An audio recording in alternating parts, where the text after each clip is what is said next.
Tonight we will go on a journey to uncover the wisdom of Zen Buddhism through gentle stories and simple teachings. These aren't complex philosophies or difficult ideas to grasp, but simple truths about discovering the peace that has never left.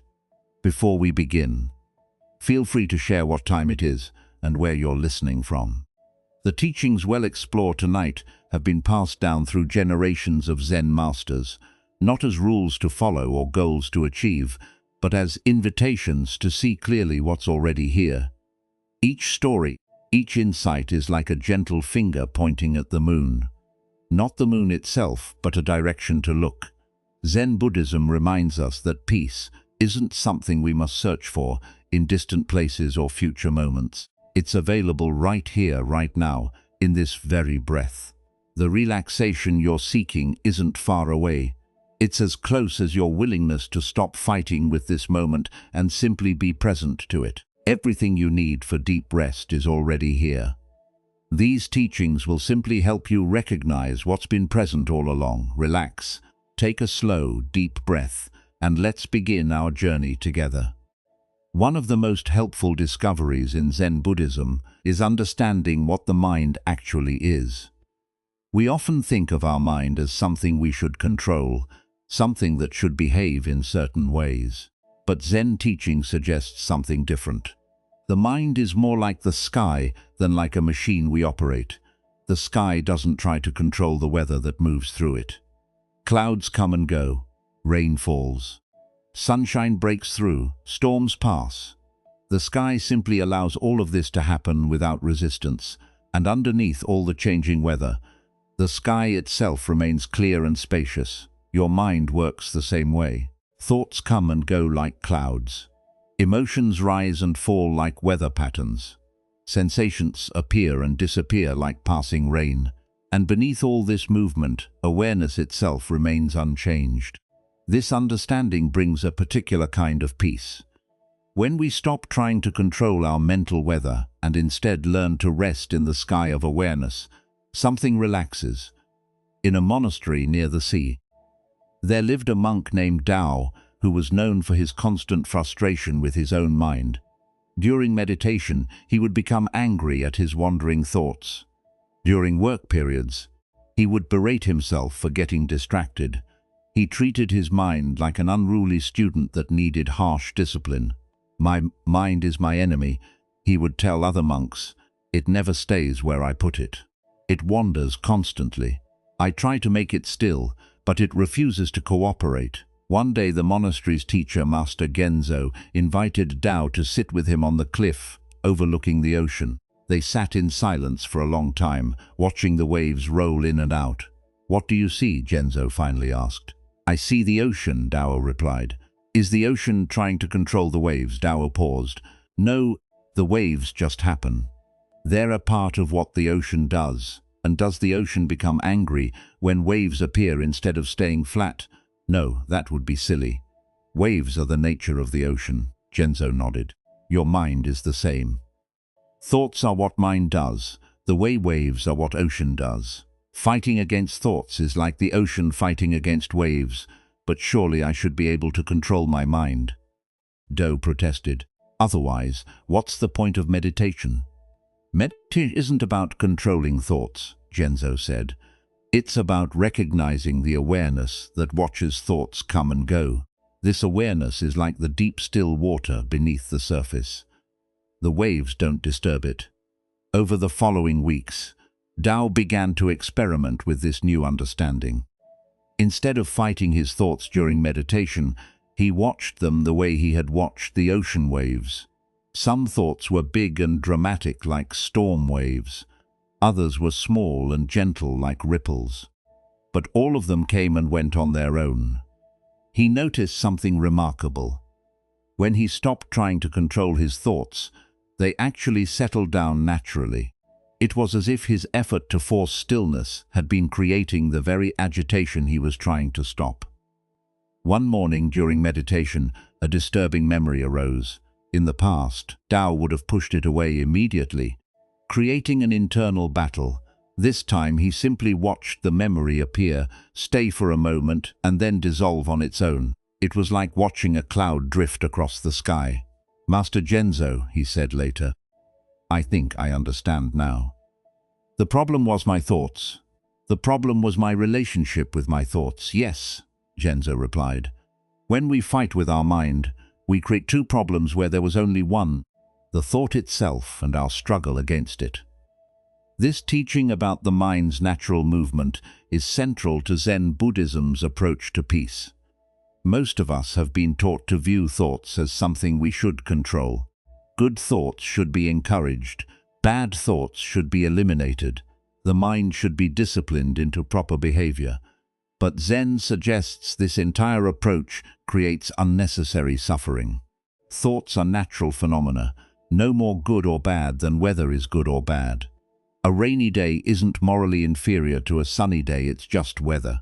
Similarly, a worried thought isn't morally inferior to a peaceful thought. It's just mental weather. The question isn't how to have only sunny mental weather. The question is how to remain at peace regardless of what weather appears. In another region, there was a farmer named Hiroshi who discovered this truth through his work in the rice fields. Hiroshi had always been a worrier.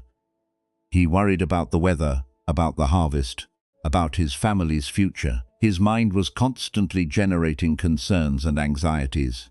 One season, a severe drought threatened the entire region's rice crop. Hiroshi found himself consumed with worry.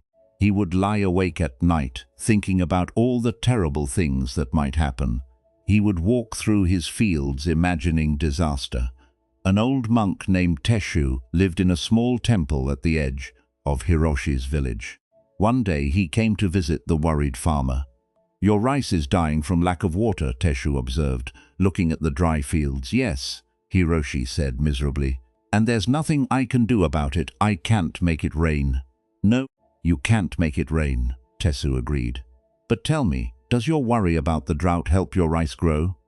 "No, of course not." "Does your worry bring rain?" "No." "Does your worry make you feel better?" "No. It makes me feel terrible." "So your worry accomplishes nothing except making you suffer." Hiroshi had to admit this was true. His constant worrying wasn't helping the situation at all.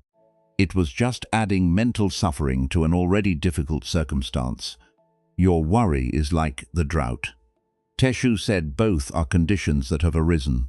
You can't control the weather, and you can't completely control the arising of worried thoughts. But you can choose whether to water those thoughts with your attention. "I don't understand." "The thoughts just come." Yes, thoughts come on their own, but notice what happens after they arrive. Do you just observe the worried thought, or do you pick it up and carry it around all day? Do you feed it with more thoughts, build stories around it, imagine terrible futures? Hiroshi realized that his worry wasn't just a single thought. It was a whole pattern of thinking he was actively maintaining. A worried thought would appear, and then he would elaborate on it. Imagine worst-case scenarios. Rehearse conversations about disaster. He was taking a simple thought and building an entire suffering structure around it. "So, what should I do when worried thoughts come?" Hiroshi asked. "Watch them the way you watch clouds," Tessu replied. "A cloud appears in the sky, you notice it. You don't try to push it away or hold on to it, you just let it pass. Worried thoughts are the same, they appear. You notice them, and if you don't feed them with attention, they pass on their own." Clear's throat over the next few weeks, Hiroshi practiced this approach. When a worried thought about the drought would arise, he would notice it the way he might notice a bird flying overhead. There's a worried thought. He would observe without diving into elaborating on it or arguing with it. Something unexpected happened. The worried thoughts didn't stop coming entirely, but they didn't consume him anymore. They would arise, linger briefly, and then fade away, and without the constant mental suffering, Hiroshi found he had more energy to do the things that actually helped, like digging deeper wells and organizing the village to share water resources. The rains eventually came. The rice was saved. But Hiroshi had learned something more valuable than how to survive a drought. He had learned how to be at peace, even when difficult thoughts arose. This insight about not feeding our thoughts connects to a deeper understanding. In Zen Buddhism, our suffering often comes not from our circumstances, or even from our initial thoughts about circumstances, but from what we do with those thoughts after they arise. A thought appears. This is natural and often beyond our control. But then we have a choice. We can observe the thought and let it pass, or we can grab onto it and build an entire mental world around it. Imagine you're sitting quietly and a thought arises. I made a mistake at work today. This is just a simple thought, a cloud passing through the sky of awareness. But watch what often happens next. We grab the thought. We replay the mistake in detail. We imagine what our co-workers are thinking. We predict negative consequences. We remember similar mistakes from years ago. We create stories about being incompetent. We rehearse conversations where we defend ourselves. Before long, that single simple thought has become an elaborate mental drama that can last for hours or even days. This is what Zen Buddhism means by feeding our thoughts. We take a passing cloud and build a storm system around it. In a mountain temple, there was a young monk named Ren who struggled terribly with anger. Small irritations would set him off. A fellow monk would make a thoughtless comment, and Ren would be angry for hours. Someone would interrupt his meditation, and he would silently rage. His teacher, Master Hakuan, watched this pattern with concern. One day he asked Ren to help him in the garden. As they worked, Hakuan deliberately bumped into Ren, spilling soil on his clean robe. Ren felt anger flash through him immediately. His jaw clenched. His mind began generating angry thoughts. He's so careless, he did that on purpose. He has no respect for my efforts. But before Ren could say anything, Hakuin asked, "What just happened? You spilled soil on me," Ren replied, trying to keep his voice even. "And what happened inside you? I felt angry." Feel angry or still feeling angry? Ren paused. The initial flash of anger, that split-second surge, had actually already passed. What remained was his thinking about being angry. "I'm thinking angry thoughts," he admitted. So the anger itself lasted maybe 1 second. Hakuan observed, "But you're planning to carry it around all day. You're building a story about my carelessness, imagining what you'll say to me, rehearsing your grievances. All of this is you, not me." This hit Ren hard. The original anger was a natural reaction, a flash of feeling that came and went in an instant. But the suffering he experienced, the hours of resentment he carried, that was all his own doing. He was taking a 1-second experience and extending it indefinitely through his own thinking. The first arrow is pain. Hakuin said, "Someone hurts you, something goes wrong, a difficulty arises." This first arrow is often unavoidable, but the second arrow is the one you shoot yourself with your reactions, your stories, your refusal to let the moment pass. This second arrow creates most of your suffering. From that day forward, Ren began to distinguish between the first arrow and the second. When anger flashed, he would note it. There's anger, but he stopped building elaborate stories around it. The anger would arise, last for its natural duration, and then pass away. Other monks noticed the change in Ren. He became known for his evenness of temperament, not because he never felt anger anymore, but because he had learned to let it pass through without adding fuel to it. This distinction between the first arrow and the second arrow is one of Zen Buddhism's most practical teachings. We will encounter difficulties. Life will present us with moments that trigger fear, anger, sadness, frustration. These initial reactions are natural and often unavoidable. They're the first arrow. But then we have a choice. We can let these reactions pass like weather, or we can grab onto them and create elaborate structures of suffering around them. This is the second arrow, and unlike the first, it's optional. As you prepare for rest tonight, you might notice the thoughts that arise. Some will be pleasant, some will be uncomfortable, some will be neutral.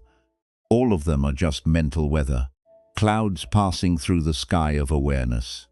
You don't need to control which thoughts appear. You don't need to push away the uncomfortable ones or cling to the pleasant ones.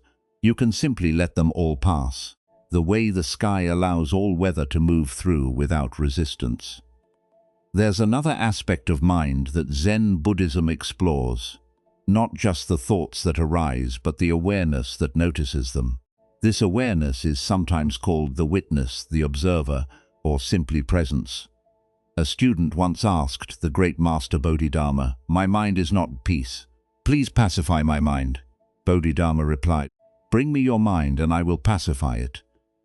The student thought for a long time, trying to locate his mind, trying to grasp it and bring it forward. Finally, he said, "I cannot find my mind there, Bodhidharma said. I have pacified your mind." This exchange points to something profound. The mind we're looking for, the mind we think we need to control or pacify, can't actually be found as an object. What we find instead is awareness itself, which was never disturbed to begin with. Think about this moment right now. Thoughts are happening. You're aware of these words. Other sensations might be present, but what is it that's aware of all this? Can you locate the awareness itself? You can't find it as a thing, but you can't deny it's here. This awareness is what Zen Buddhism points to as our fundamental nature. It's not disturbed by thoughts any more than the sky is disturbed by clouds. It simply allows everything to appear and disappear within it. In a quiet monastery, a nun named Aiko spent years trying to achieve perfect mental stillness. She would sit for hours fighting against every thought that arose, trying to create a completely blank mind. She believed that enlightenment meant having no thoughts at all. Her teacher, an old woman named Shundo, watched this struggle with patient understanding. One day, she invited Akko to sit with her by a pond. "What do you see?" Shundo asked. "I see water," Akko replied. "I see the reflection of trees and sky. I see ripples from the wind. Is the water disturbed by these reflections?" Akko looked more carefully. The surface was moving, yes, but the water itself seemed unchanged by what appeared on it. "No," she said slowly. "The water reflects everything, but it's not changed by what it reflects. Your awareness is like this water," Shundo said. "It reflects everything. Thoughts, feelings, sensations, all of life's experiences. But it's not disturbed by what it reflects. You've been trying to stop the reflections, but the water doesn't need to do that. It's already peaceful, already clear, even while reflecting everything." This teaching changed Akko's entire practice.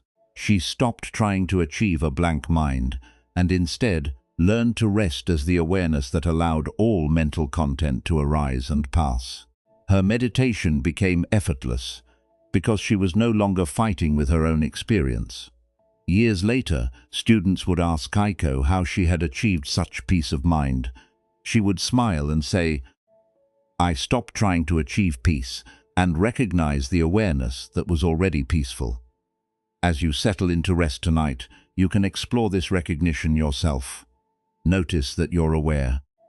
Notice that this awareness is here, regardless of what thoughts or feelings are present.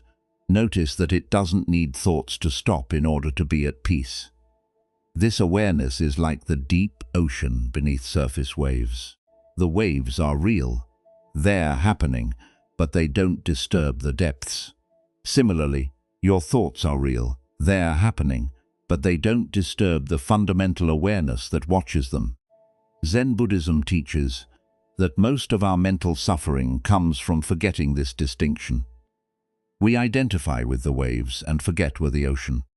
We identify with thoughts and forget we're the awareness in which thoughts appear. Tonight, as thoughts arise, you can practice remembering. You can rest as the awareness that notices thoughts rather than identifying as the thinker of thoughts. This small shift in perspective often brings immediate relief. You don't need to make your mind stop thinking. You don't need to control your mental weather. You just need to recognize the space in which all weather appears, the awareness that remains untouched by whatever passes through it. This space, this awareness is already peaceful. It was peaceful before tonight, and it will be peaceful tomorrow. It doesn't depend on circumstances being right or thoughts being under control. It's your fundamental nature, always here, always available, always ready to welcome you home. One of the most profound teachings in Zen Buddhism is also one of the simplest. We are not who we think we are. The identity we carry, the story we tell about ourselves, the image we protect and polish, these things are real, but they are not the deepest truth of what we are. This understanding brings a particular kind of freedom. When we realize that our essential nature exists before and beneath all the labels we've collected, something in us can finally rest. Think about how much energy goes into being yourself each day. You wake up and immediately resume being the person you were yesterday. You maintain certain qualities, live up to certain expectations, protect certain aspects of your reputation. It's exhausting work that we rarely notice because we've been doing it for so long. Zen Buddhism invites us to discover what remains when this effort stops. Not to abandon our responsibilities or relationships, but to find the awareness that exists before we pick up the burden of being someone particular. In the mountains of ancient Japan, there lived a Zen monk named Taizen who had developed a peculiar reputation. People said he was either the wisest man in the region or completely mad. The confusion arose from a simple fact. Taizen could never remember his own name. When travelers would stop at his small temple seeking guidance, they would ask, "What is your name, master?" His answer changed every time. "I am called Hiroshi," he might say one day. The next week, to a different visitor, "My name is Kenzo." Sometimes he would pause, looking genuinely puzzled, and reply, "Not sure today. What would you like to call me?" One autumn, a scholar named Akira traveled from the capital specifically to meet this strange monk. Akira had spent his entire life building a reputation. He had written books, earned titles, collected acknowledgments from other scholars. His identity was carefully constructed and fiercely protected.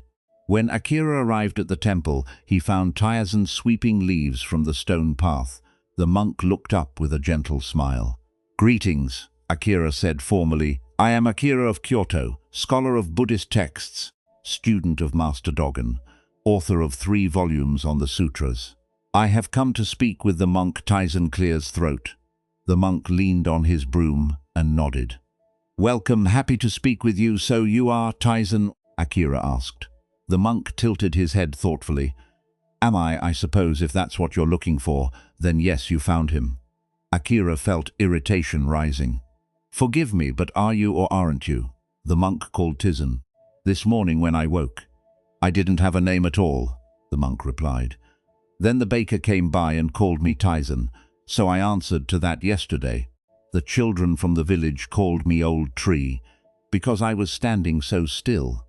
I answered to that too. They sat together on the temple steps." Akira explained his confusion. "I don't understand how you can be so careless about your identity. I've spent years building my reputation. My name means something. When people hear it, they know my accomplishments." Taizen was quiet for a moment, watching leaves drift across the courtyard. "Tell me," he said, "when you were a baby, before you learned your name, were you less yourself?" "That's different. I didn't know anything then." "And when you're deep in sleep dreaming, do you introduce yourself to the people in your dreams?" Akira had to admit he didn't. In dreams, he simply existed without needing to establish identity.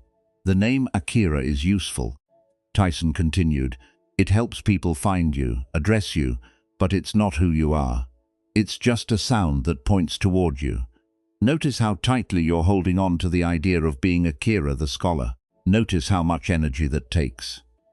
The monk stood and returned to his sweeping. "I forget my name, not because I'm careless, but because I'm not carrying it everywhere I go. When someone needs a name to call me, one appears. When they don't, I'm simply here, sweeping, breathing, being." Akira spent 3 days at the temple.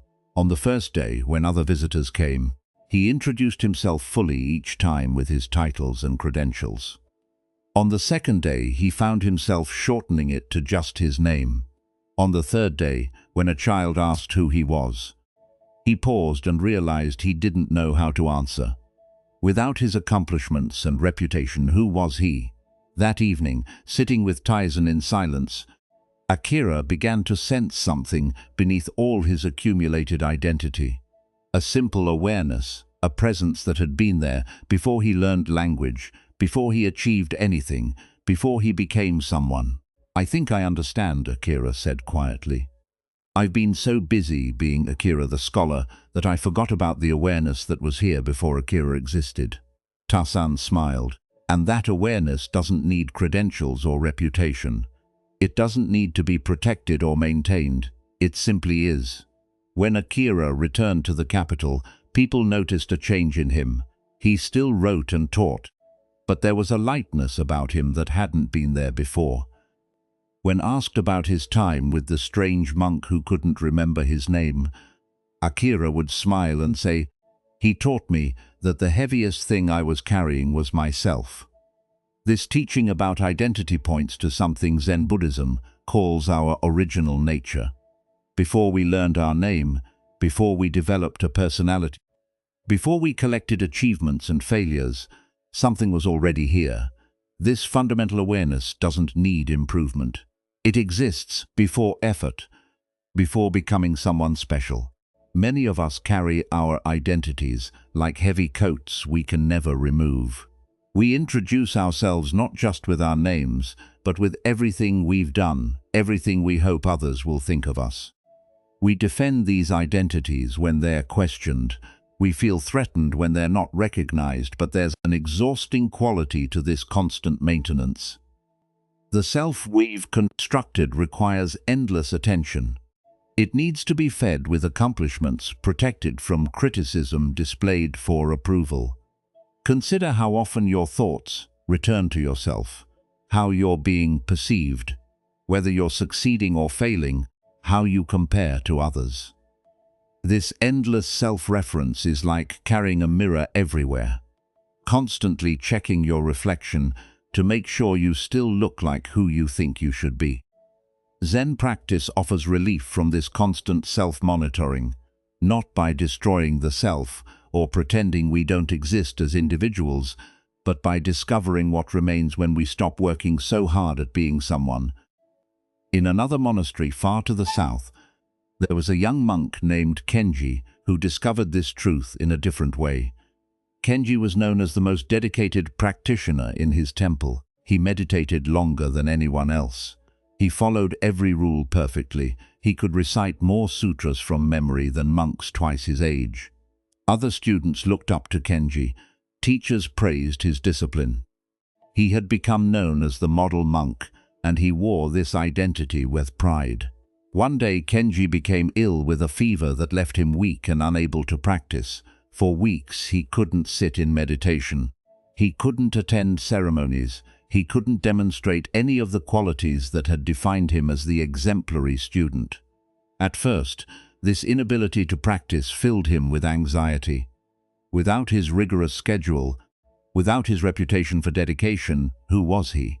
His entire identity had been built on being the best practitioner, and suddenly he couldn't practice at all.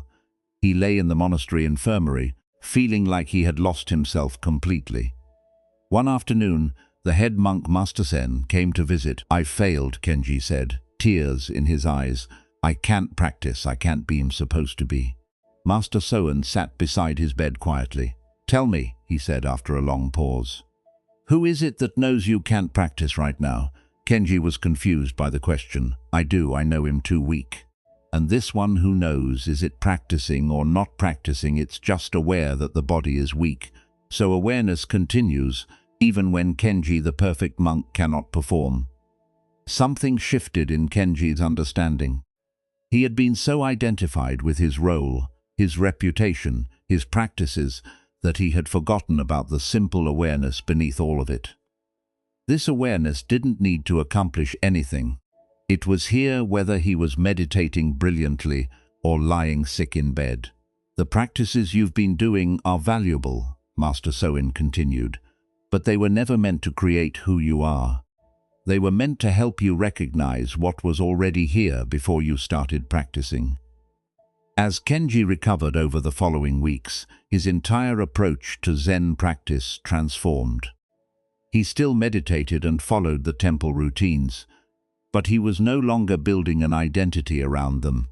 He had discovered something that didn't need achievement to exist. Years later, when Kenji became a teacher, students were often surprised by his gentleness with those who struggled. Unlike many teachers who pushed their students toward greater effort and discipline, Kenji seemed to understand that trying too hard could become its own obstacle. "I learned something important when I was too sick to practice," he would tell them. "I learned that what we're looking for doesn't depend on our ability to perform. The harder we try to become enlightened, the more we reinforce the belief that we're not already complete." This insight about identity has a particular relevance as we prepare for rest. Many of us bring our identities to bed with us.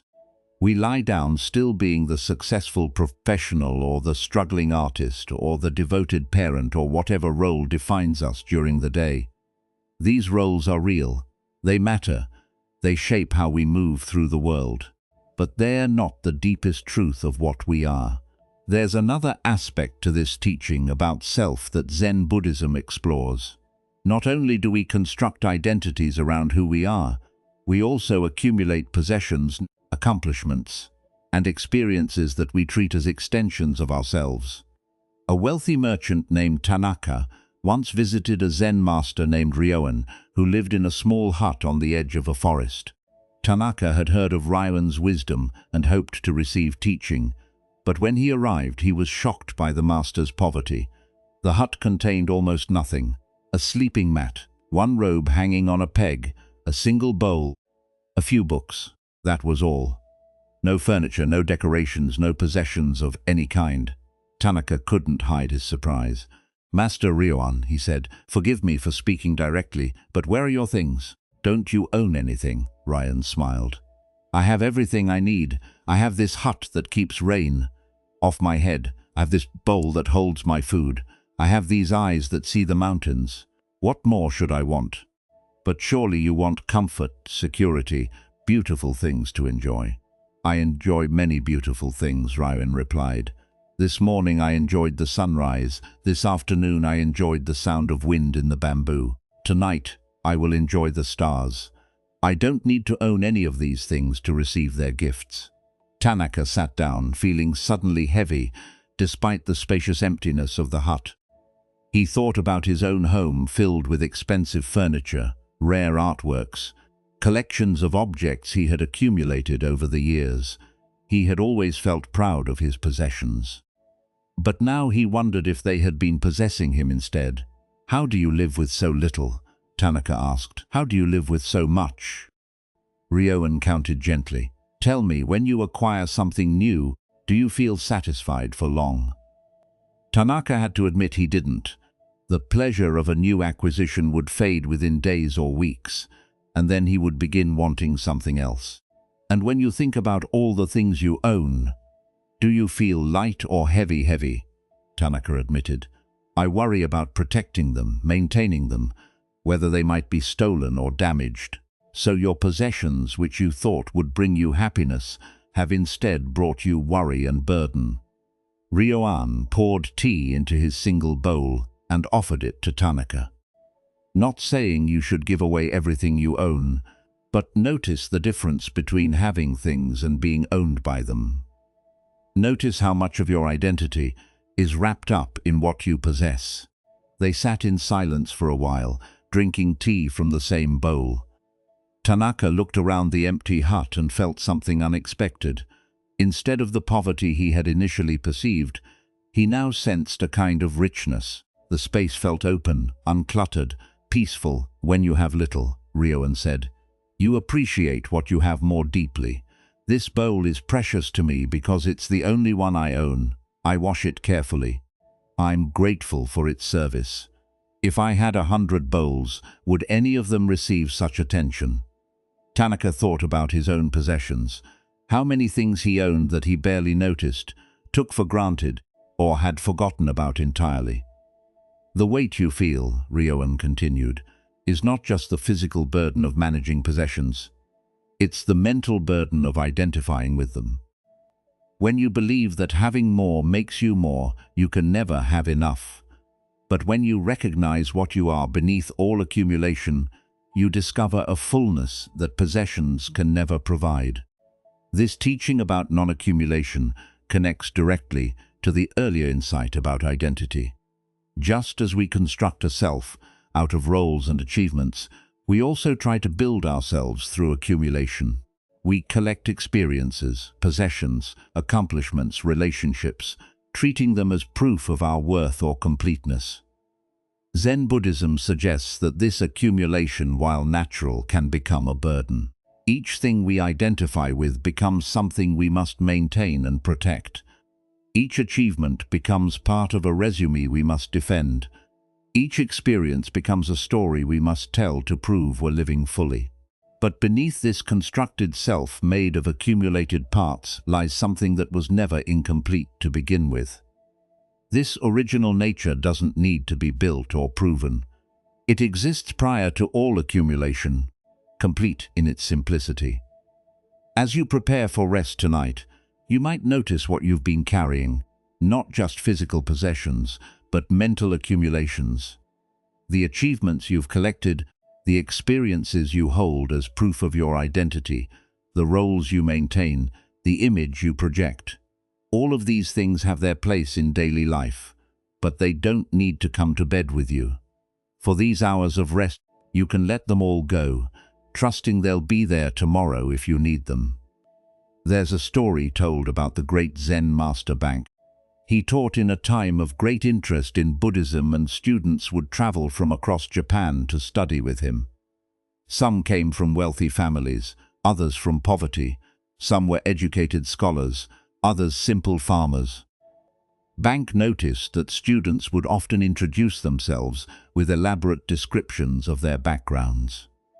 They wanted him to know who they were, to understand their particular circumstances and challenges. One day he changed how he greeted new students. When they began their introductions, he would bow and say, "Welcome, but before you tell me who you've become, show me who you were before your parents were born." This puzzling instruction stopped people in their tracks. Before their parents were born, that was impossible. They didn't exist then. Exactly. Bank was pointing to something that exists before personal history, before family background, before all the circumstances that shape our individual stories. The you that exists before your story, Bang would explain, is what I'm interested in teaching. The you that has become someone specific. Well, that one already has plenty of teachers and opinions and advice, but the you that exists before all that one is often forgotten. Students who grasped this teaching discovered a profound freedom. They could still honor their personal histories and circumstances, but they were no longer imprisoned by them. They had found something that existed independent of whether their life story was successful or tragic, elevated or ordinary. One student, a farmer named Juro, was particularly struck by this teaching. He had always felt less worthy than the educated students at the monastery. He couldn't read many sutras. He didn't understand complex philosophy. He felt like a simple man in the presence of sophisticated practitioners. But Bank's question changed everything. Before his story began, before he became a farmer or a student or anything else, what was he in that moment? Before identity, there was no educated or uneducated, no sophisticated or simple. There was only the fundamental presence that would later take on all these forms. "Master Bank," Jiro said one day, "I think I finally understand the awareness. That's here right now. Listening to your words. This was here before I learned. I was supposed to feel inferior to educated people." "Yes," Bank replied, "and that awareness is not inferior or superior to anyone. It simply is." This recognition freed Jiro from a burden he had been carrying his entire life. He could still acknowledge the limits of his education without making them mean something about his fundamental worth. He was no longer his story. He was the awareness in which his story appeared. As you rest tonight, you can experiment with this same recognition. Before you became whoever you think you are, what was here? Before you accumulated your particular history, what was present? Before you learned your name and your role and your place in the world, what existed? This isn't about denying your story or pretending it doesn't matter. It's about finding the foundation that remains unchanged regardless of what story unfolds. When we touch this place, we discover a rest that doesn't depend on our identity being secure, or our reputation being intact, or our accumulations being preserved. In Zen practice, this recognition often comes not through effort, but through a kind of relaxing like Tan, forgetting his name, or Kenji too sick to maintain his perfect monk identity. Sometimes we discover our original nature when the constructed self temporarily falls away. Sleep offers this same opportunity each night. As we drift toward unconsciousness, the one who has been maintaining an identity all day finally stops working. The roles we play fade. The image we project dissolves. The possessions we identify with become irrelevant. What remains is the simple presence that doesn't need to be anyone at all. Zen Buddhism teaches that this letting go isn't a loss, but a return. We're not losing ourselves in sleep. We're returning to what we were before we learned to be someone particular. And in that return, we find the deepest rest possible. Tonight, as you settle toward rest, you can let this teaching support you. You don't need to figure out who you are or maintain any particular version of yourself. You don't need to hold on to your achievements or protect your accumulations. You can let all of that rest, trusting it will be there tomorrow if you need it. For now, you can be what you were before you learned your name, before you became someone, before identity required maintenance, before accumulation seemed necessary. Just this breath, just this moment, just awareness itself, requiring nothing, owning nothing, becoming no one, simply here. Zen Buddhism has a surprising relationship with difficulty. Rather than viewing challenges as obstacles to overcome or problems to avoid, Zen teaching suggests that difficulty often becomes our greatest teacher. Not because suffering is good, but because our response to difficulty reveals something important about the nature of peace. Most of us believe that peace comes from having everything go smoothly. We think we'll finally relax when all our problems are solved, when circumstances align perfectly, when life stops presenting challenges. But Zen practice points to a different kind of peace, one that can exist even in the middle of difficulty. This isn't about pretending problems don't exist or forcing yourself to be happy when things are hard. It's about discovering a stability that doesn't depend on circumstances being perfect. In a small village, there was a gardener named Kuuji who took great pride in his work. He tended the gardens of a wealthy family, creating beautiful arrangements of flowers and carefully pruned trees. Everything had to be perfect. Every leaf in its right place, every branch shaped exactly as it should be. One spring, Kuuji planted a bed of rare orchids that had taken him months to acquire. He watched over them carefully, protecting them from too much sun, too much rain, any threat to their delicate beauty. The orchids bloomed magnificently, and Kuuji felt deep satisfaction. Then one morning he arrived to find that wild vines had grown through the garden overnight. They had wrapped around his precious orchids, choking some of them, pulling others from the soil. Kuuji was devastated, weeks of work destroyed. He spent the entire day pulling out the vines, trying to save what orchids he could. He was angry, frustrated, muttering to himself about the unfairness of it all. By evening he had cleared most of the damage, but several orchids were lost. An old monk named Su, who sometimes walked through the village, happened to pass by as Kuuji was finishing his work. He saw the gardener's distress and sat down on a nearby bench. "Difficult day?" So asked. Kuuji explained what had happened, his voice still tight with frustration. "I did everything right, I was so careful, and now this disaster." Nodded sympathetically.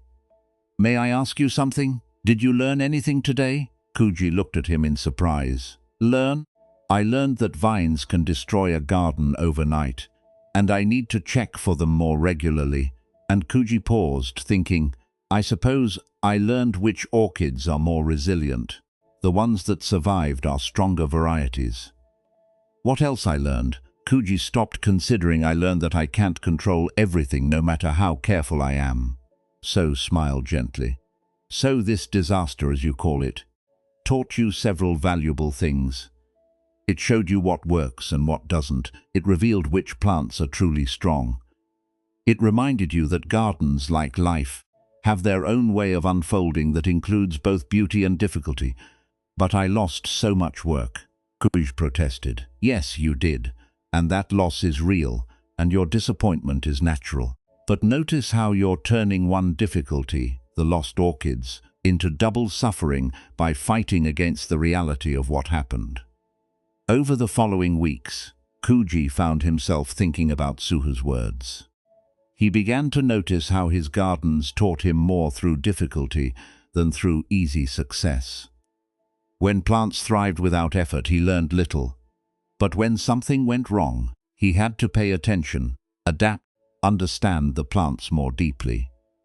He started approaching his work differently. He still did his best to create beautiful gardens, but he no longer demanded perfection from every moment. When difficulties arose, instead of seeing them as disasters, he began to see them as information. What was this difficulty teaching him? Years later, people would say that Kuji's gardens had a particular quality to them. They were beautiful, yes, but they also had a natural, unforced feeling. When asked about his secret, Kuji would smile and say, I learned to garden with reality instead of against it.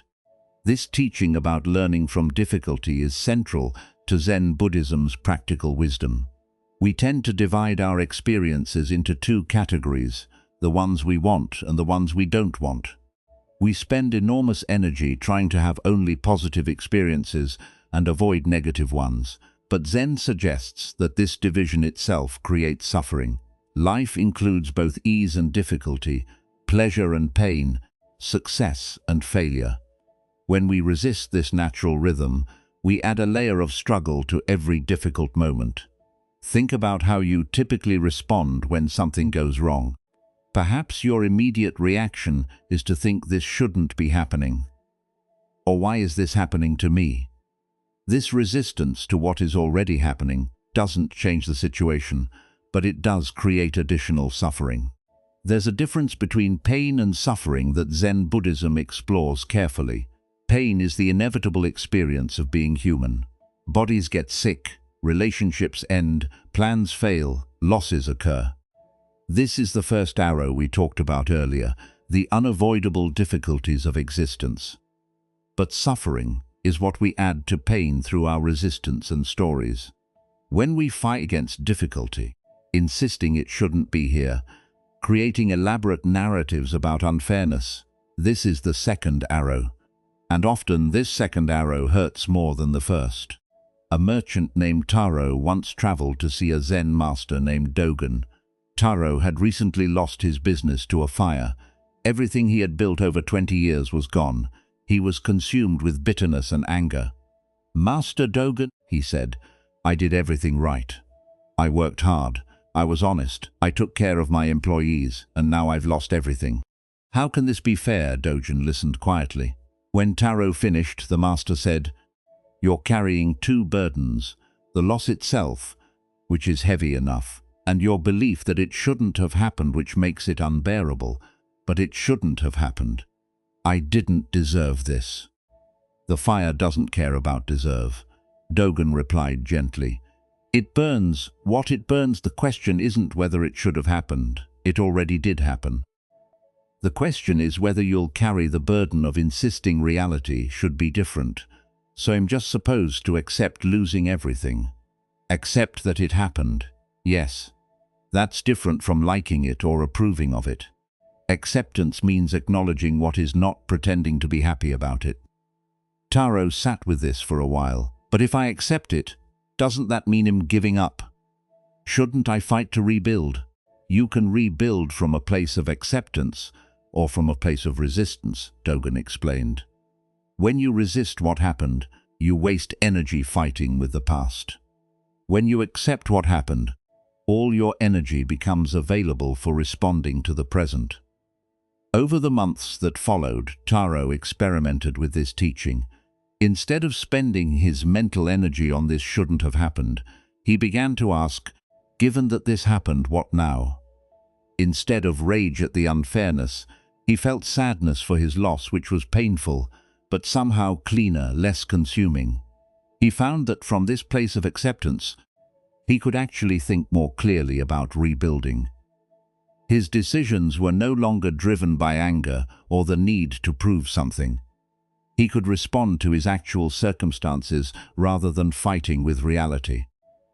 Within 2 years, Taro had built a new business, but more importantly, he had discovered a different relationship with difficulty.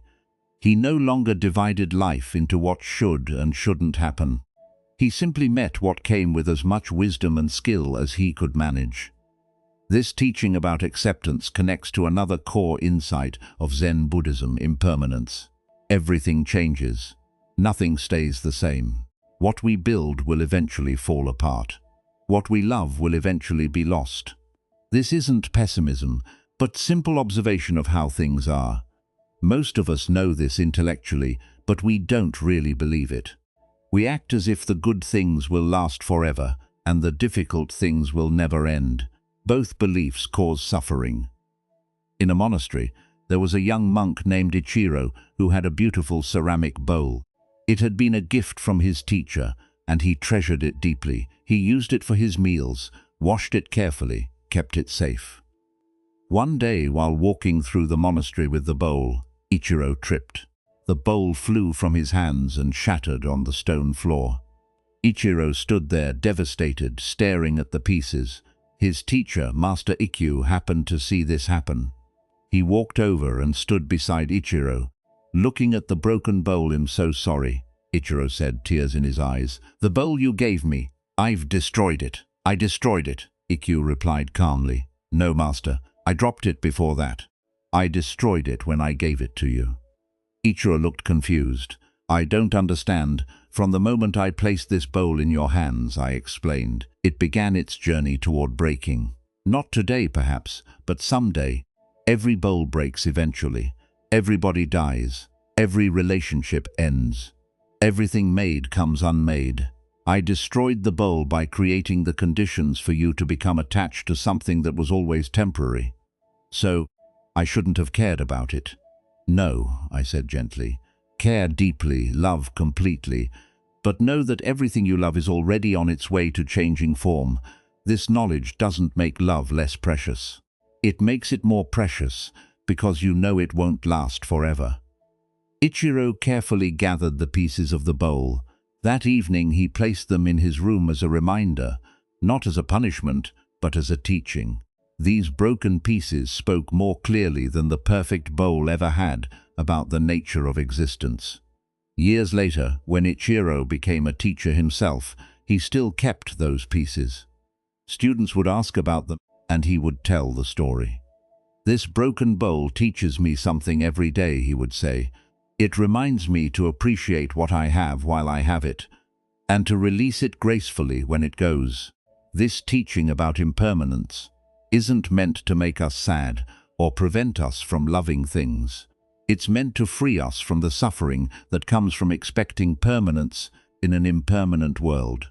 When we understand that everything changes, we can hold things more lightly. We can enjoy the beautiful bowl without needing it to last forever. We can love people fully while knowing that all relationships eventually end, whether through death or change. We can pursue goals knowing that achievement isn't a permanent state. This acceptance of impermanence actually allows us to be more present. When we're not constantly worried about things changing or trying to freeze moments in time, we can actually experience those moments more fully. A farmer named Yuko once asked a visiting monk, "How can I enjoy my life when I know everything will be taken from me eventually? My health will fail, my loved ones will die, Even the land I farm will someday belong to someone else." The monk smiled. "How can you not? Enjoy your life when you know everything's temporary right now. This moment you have your health, you have your loved ones, you have this land. These gifts are more precious precisely because they won't last forever. But the thought of losing them makes me anxious."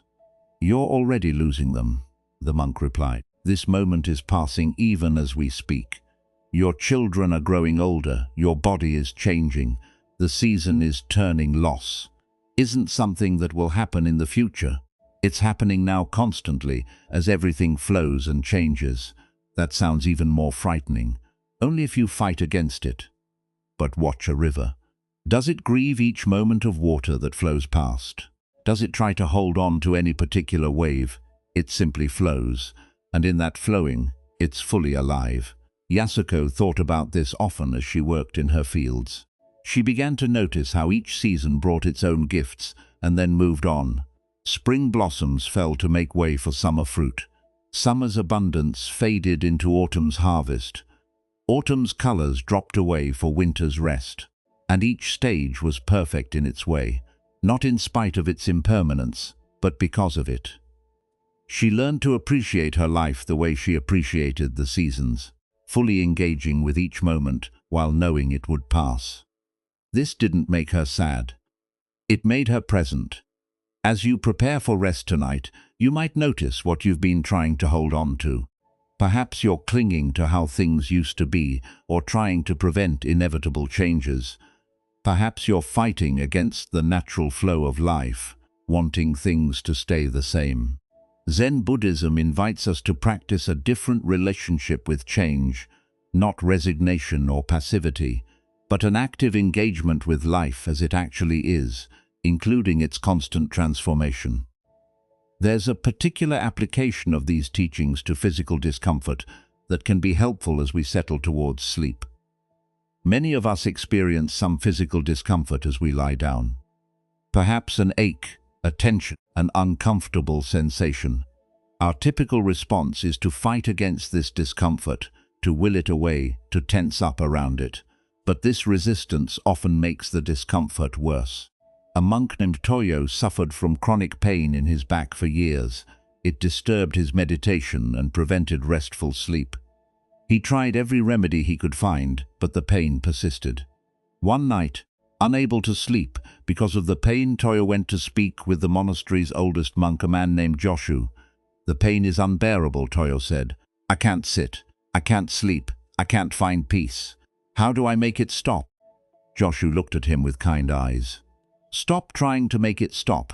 But it hurts, yes, it hurts. But you're creating two experiences, the pain itself and your fight against the pain. The fight is often worse than how can I not fight against pain?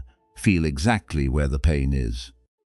Joshu instructed. Not the story about the pain or what it means or how unfair it is, just the actual sensation itself. Toyo closed his eyes and brought his attention to his back. Instead of the massive, overwhelming pain he usually experienced, he found something more specific. A sharp sensation in one area, a dull ache in another, a tightness across his lower back. Notice that the pain changes moment to moment. Joshu continued, "It's not one solid block of suffering. It pulses, shifts, sometimes eases slightly, sometimes intensifies. Can you feel this movement?" As Toyo paid careful attention, he noticed that his experience of pain was constantly changing. It would sharpen, then ease slightly, then shift location. It wasn't the permanent solid wall of suffering he had been believing it to be. Now notice the space around the pain. Joshu said, "Your shoulders, are they in pain right now?" "No, your hands. So even with pain in your back, most of your body is actually comfortable in this moment." This awareness helped Toyo realize he had been tensing his entire body in response to localized pain. He was making his whole self into a fight against one difficult area. Over time, Toyo learned to feel pain without adding the suffering of resistance to it. The pain didn't disappear, but his experience of it changed completely. He could rest even while uncomfortable. He could find peace even while parts of his body hurt. This practice of being with difficulty without resistance is one of Zen Buddhism's most practical gifts. We can't always change our circumstances or eliminate discomfort, but we can change our relationship to what we're experiencing. When we stop fighting reality, even uncomfortable reality, something softens. The difficulty is still there, but we're no longer adding the extra layer of suffering that comes from insisting it shouldn't be. As you settle into rest tonight, you can practice this same gentleness with any discomfort that arises. Instead of tensing against it or trying to force it away, you might try simply being with it. Notice exactly where it is, how it feels, how it changes moment to moment. You might also notice the parts of your body that feel comfortable, the sensations that are neutral or pleasant. Often we focus so completely on what hurts that we miss the majority of our experience. That's actually fine. This isn't about forcing yourself to like discomfort. It's about meeting whatever is present with acceptance rather than resistance. And in that acceptance, you might find that the discomfort itself often begins to ease. Zen Buddhism teaches that peace isn't the absence of difficulty.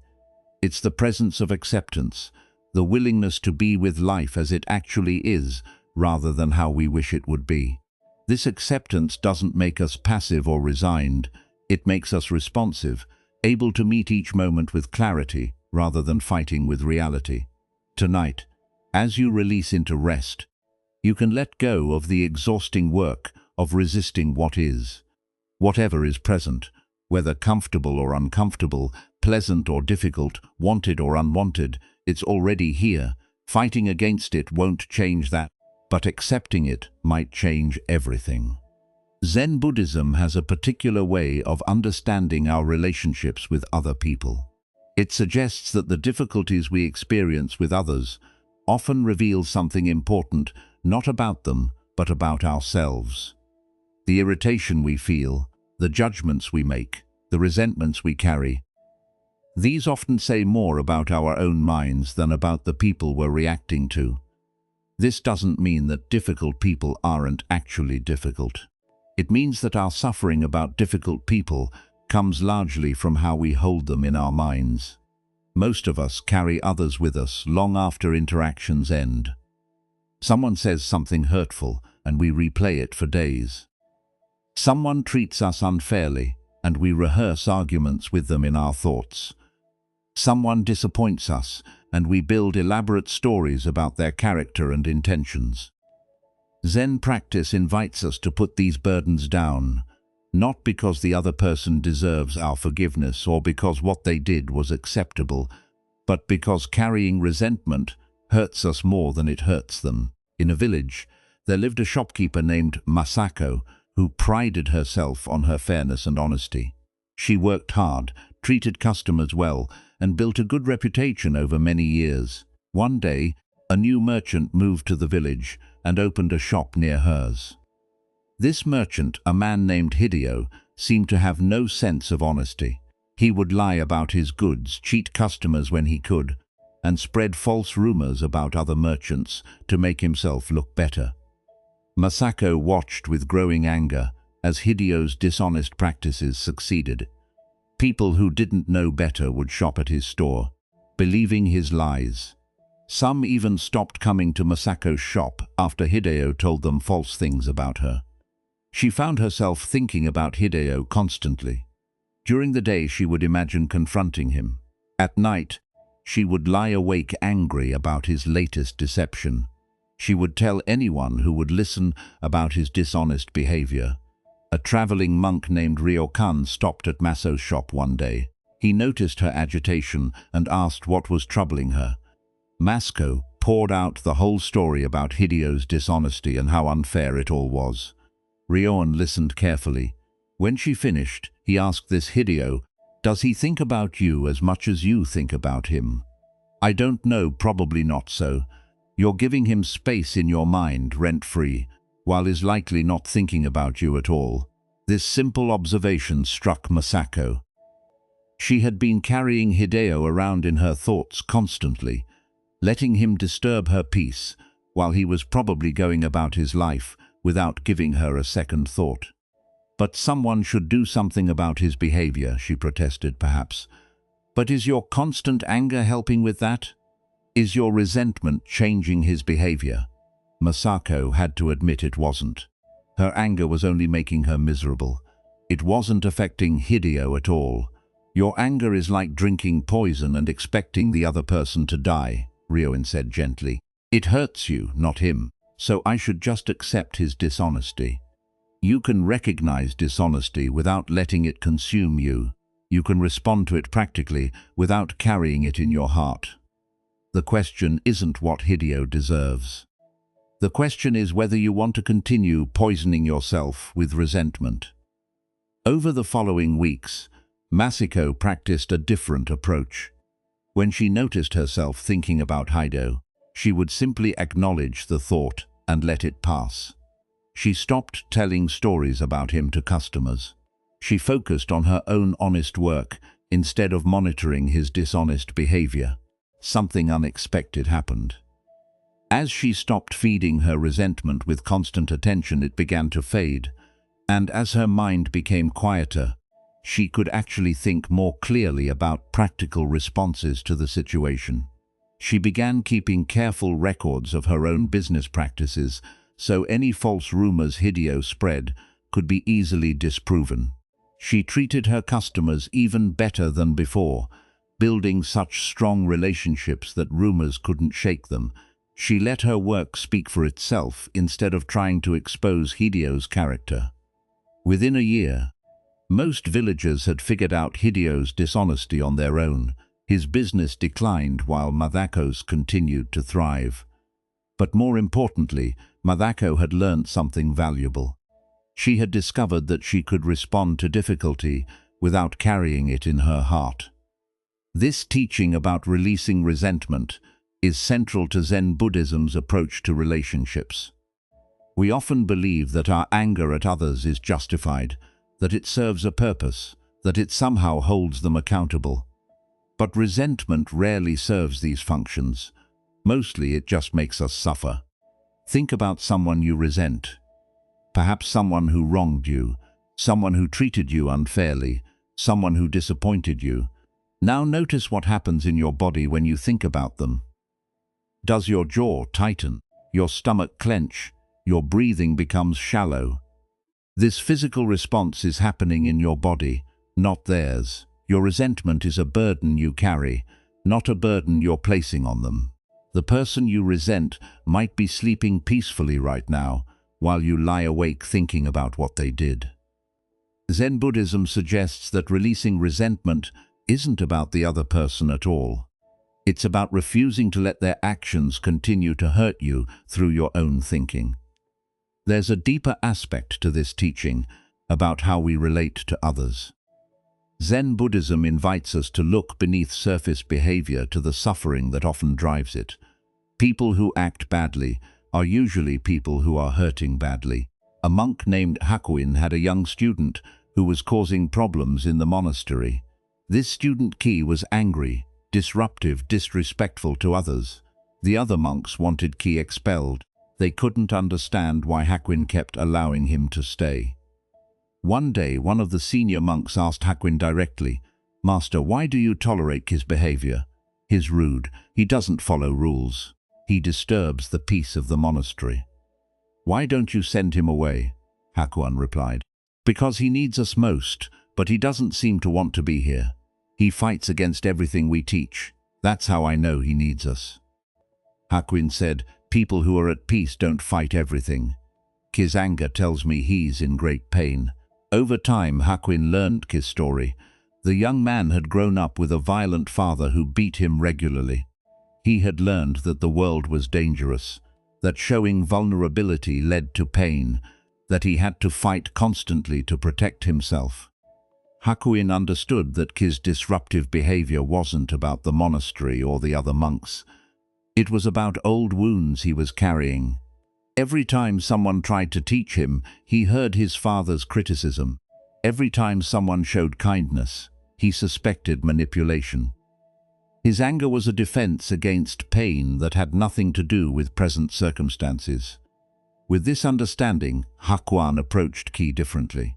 He didn't excuse the behavior or pretend it was acceptable, but he responded to the pain beneath the behavior rather than just reacting to the surface actions.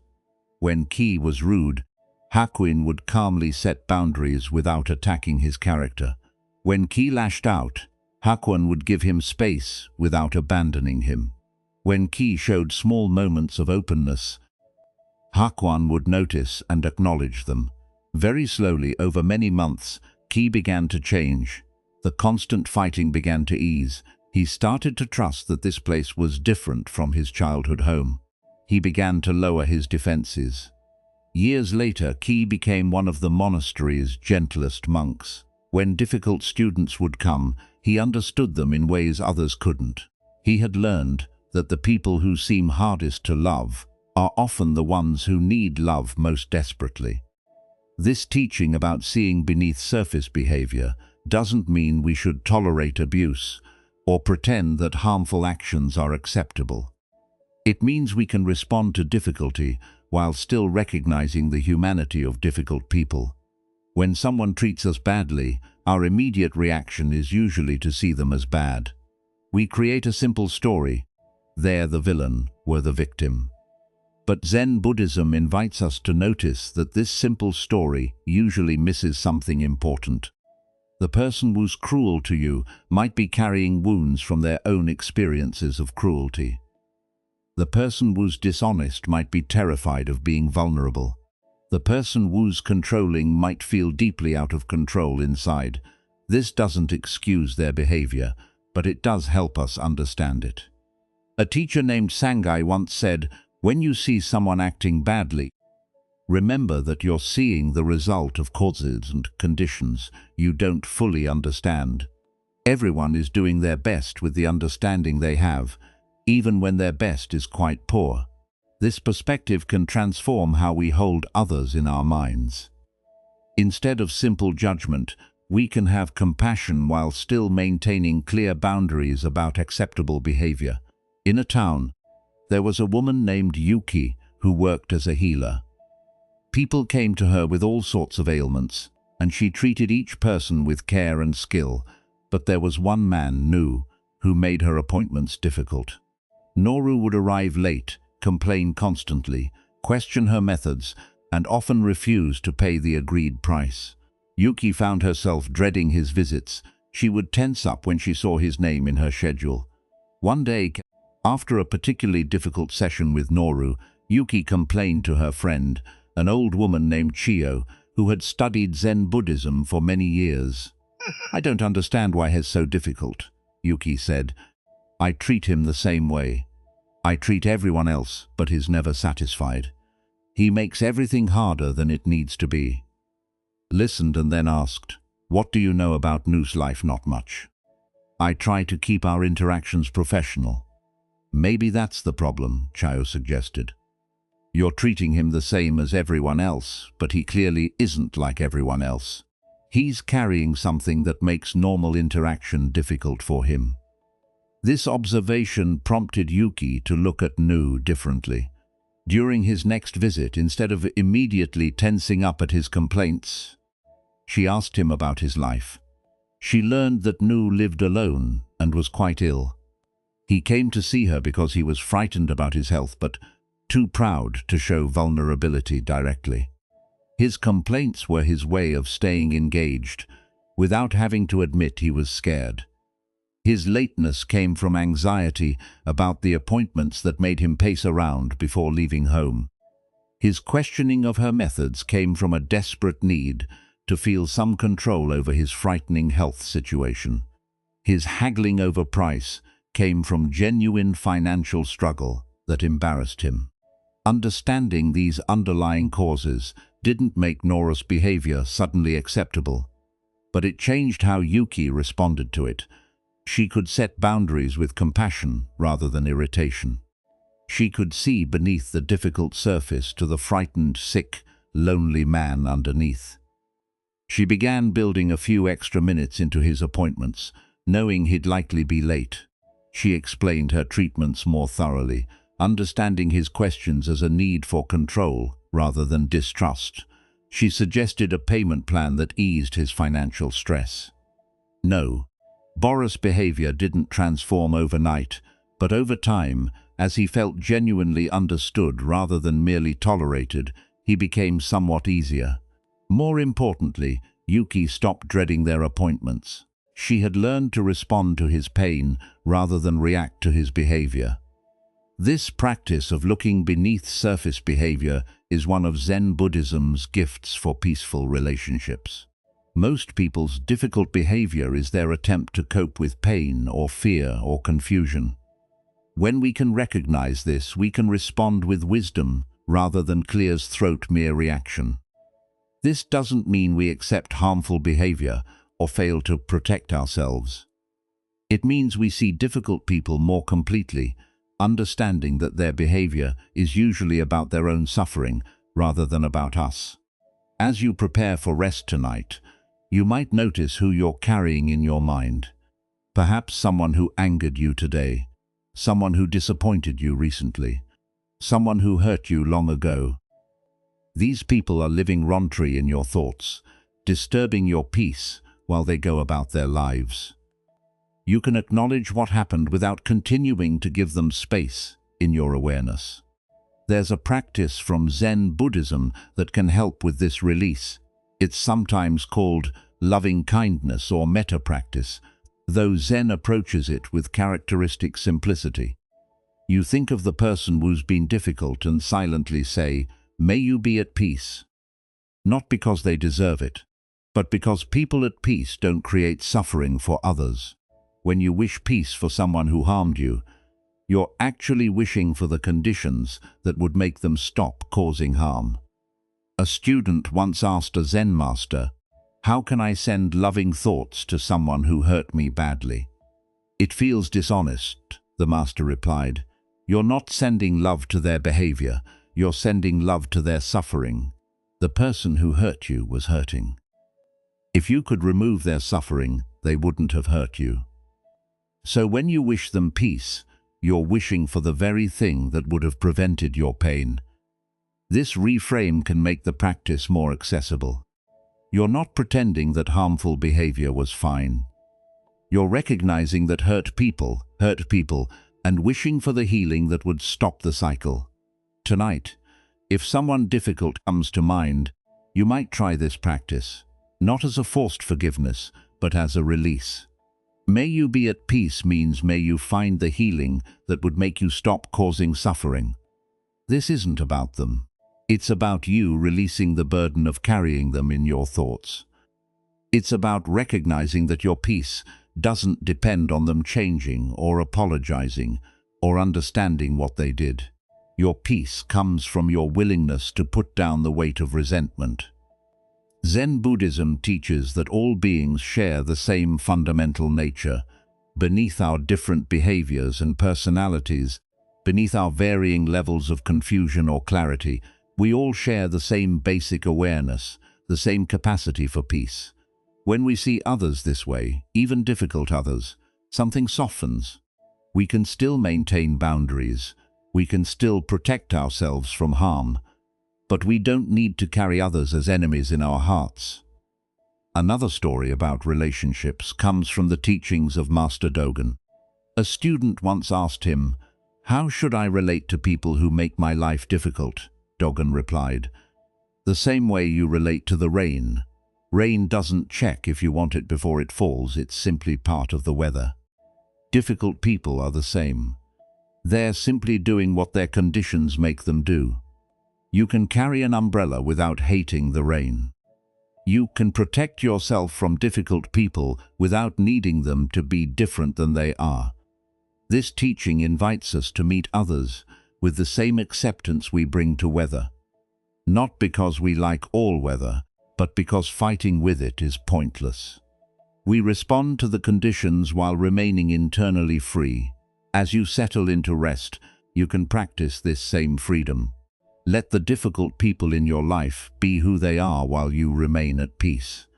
Let go of needing them to change or apologize or understand. Let go of the stories about them that run through your mind. For these hours of rest, you can be free from all relationship difficulties. Not because you've solved them, but because you've stopped carrying them.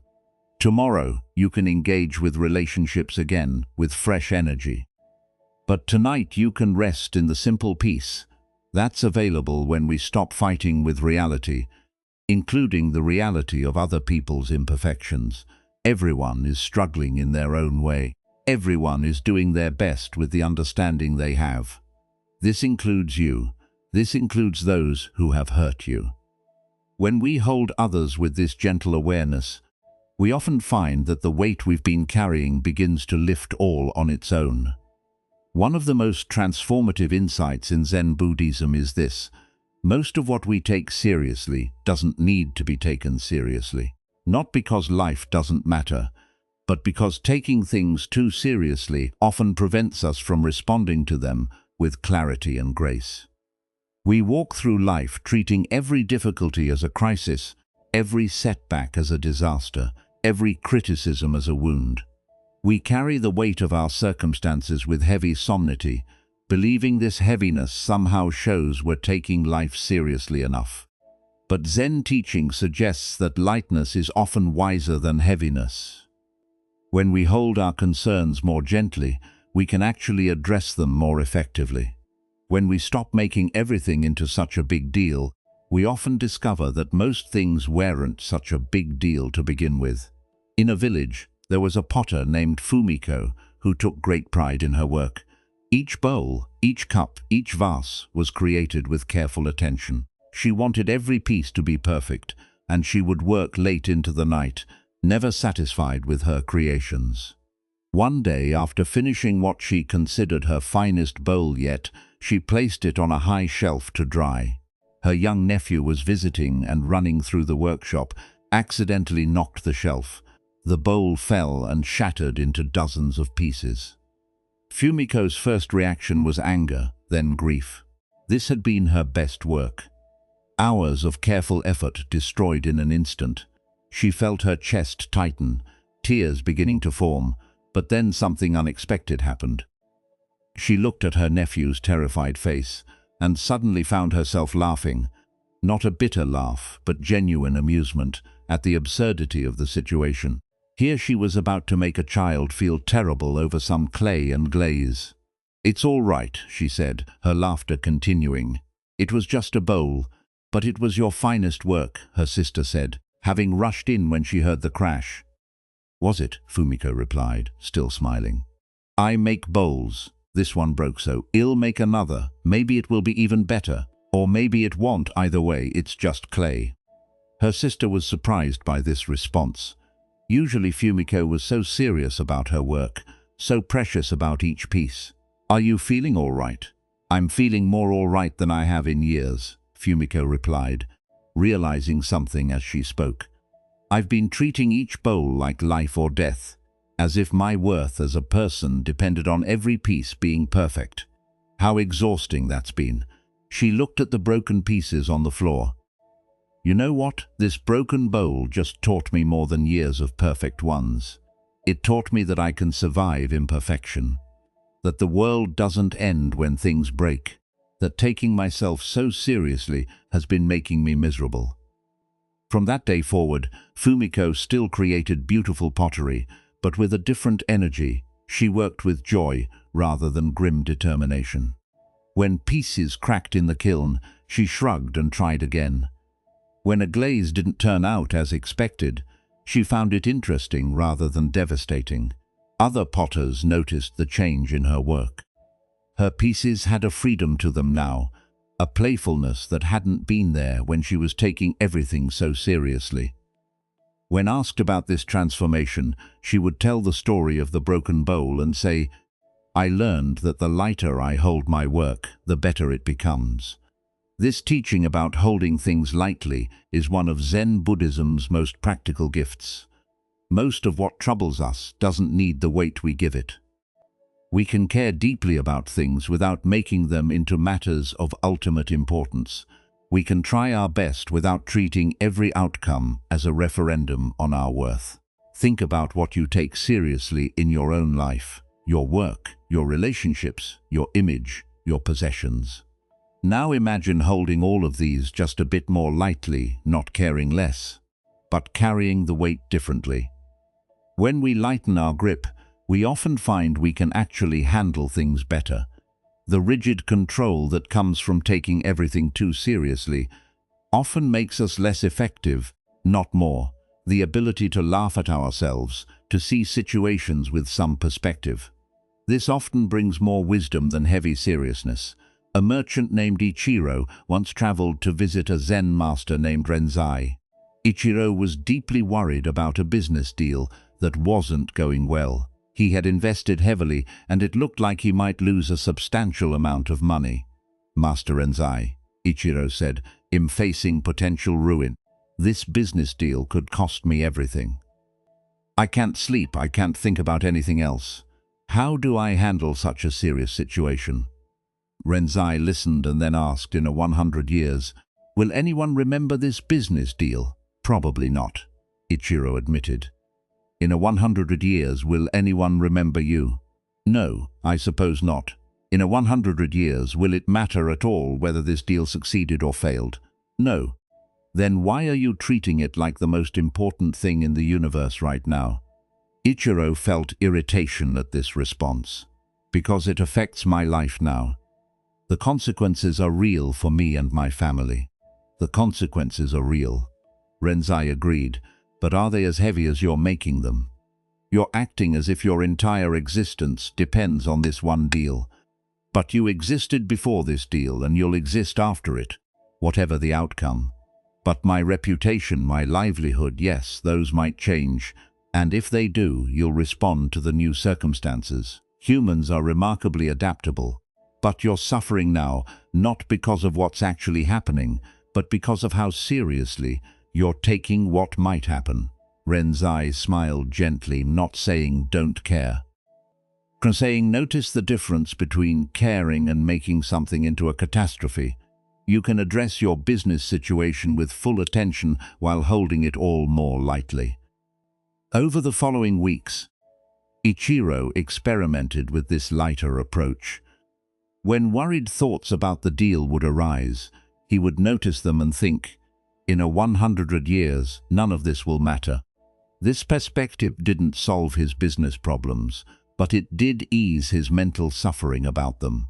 Interestingly, with less anxiety clouding his mind, he actually made better decisions about the situation. The deal didn't end up working out and he did lose money, but he found he could handle this loss much more gracefully than he had imagined. It was disappointing, yes, but not the catastrophe he had built it up to be in his mind. Years later, Ichiro would say that losing that business deal was one of the best things that happened to him. Not because of the loss itself, but because it taught him how to hold life more lightly. This teaching about perspective connects to another aspect of Zen Buddhism, the practice of questioning our thoughts. We often accept our thoughts as absolute truth, believing everything our mind tells us, but Zen invites us to examine thoughts more carefully. A monk named Dai had developed a habit of constant mental commentary. Whatever happened, his mind would immediately generate opinions, judgments, and stories about it. A bird would fly past, and his mind would say, "That's a nice bird," or "Birds are annoying." Another monk would walk by, and his mind would create a story about what they were probably thinking. This constant mental chatter exhausted Dai. His mind never rested because it was always commenting on everything. One day his teacher, Master Ikkyu, asked him a simple question: "Is that thought necessary?" Dai was confused. "Necessary? I don't understand. When you think, 'That's a nice bird,' is that thought necessary? Does it serve any purpose?" Dai had never considered this before. "I suppose not. It's just what my mind does exactly, and that's the problem. Your mind is doing all sorts of unnecessary work. It's like leaving every light in your house on all the time. You're wasting energy." I taught Dai to pause before each thought and ask, "Is this necessary?" Not every thought, which would be exhausting in itself, but the habitual streams of commentary and judgment. Dai began to notice how many of his thoughts served no purpose at all. The judgment about the bird didn't help him or the bird. The story about what another monk was thinking was usually wrong anyway. The constant comparing and evaluating and narrating was just noise.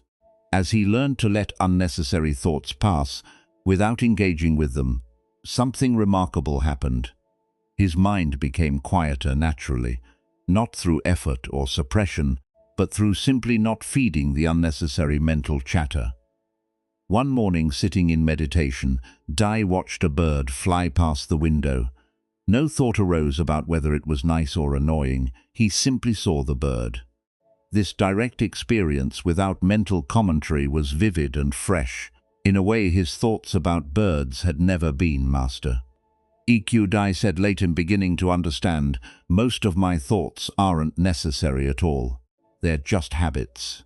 Yes, I replied, and once you see this, you can let them go without trying to force them away. They arise, you recognize they're not necessary, and they dissolve on their own. This practice of questioning whether thoughts are necessary can be particularly helpful as we prepare for rest. The mind often becomes very active at bedtime, generating all sorts of thoughts about the day just past and the day to come. But if we pause and ask, is this thought necessary right now? We often find the answer is no. Planning tomorrow's schedule isn't necessary at bedtime. Reviewing today's conversation isn't necessary right now. Worrying about that upcoming event isn't helping anything in this moment. When we recognize that a thought isn't necessary, we don't have to fight with it or push it away. We simply acknowledge this thought isn't needed right now and return our attention to the present moment. The thought often dissolves on its own when we stop feeding it with our engagement. A weaver named Yuri discovered this practice in a difficult period of her life. A fire had destroyed her workshop and most of her materials.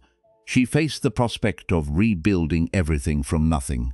Her mind would generate constant worried thoughts about money, about replacing her tools, about what the other weavers in town must be thinking. A monk who sometimes visited the village suggested she try asking whether each worried thought was necessary. At first, Yuri resisted.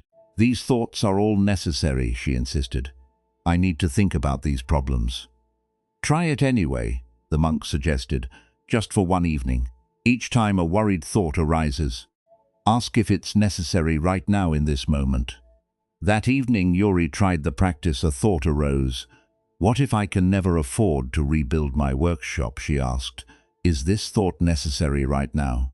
She realized it wasn't. Worrying about whether she could rebuild wasn't actually helping her rebuild. Another thought, the other weavers probably think I was careless to let this happen. Is this necessary? No. She didn't actually know what others thought, and it didn't matter anyway. Another thought, I should be planning every detail of the rebuilding right now. Is this necessary?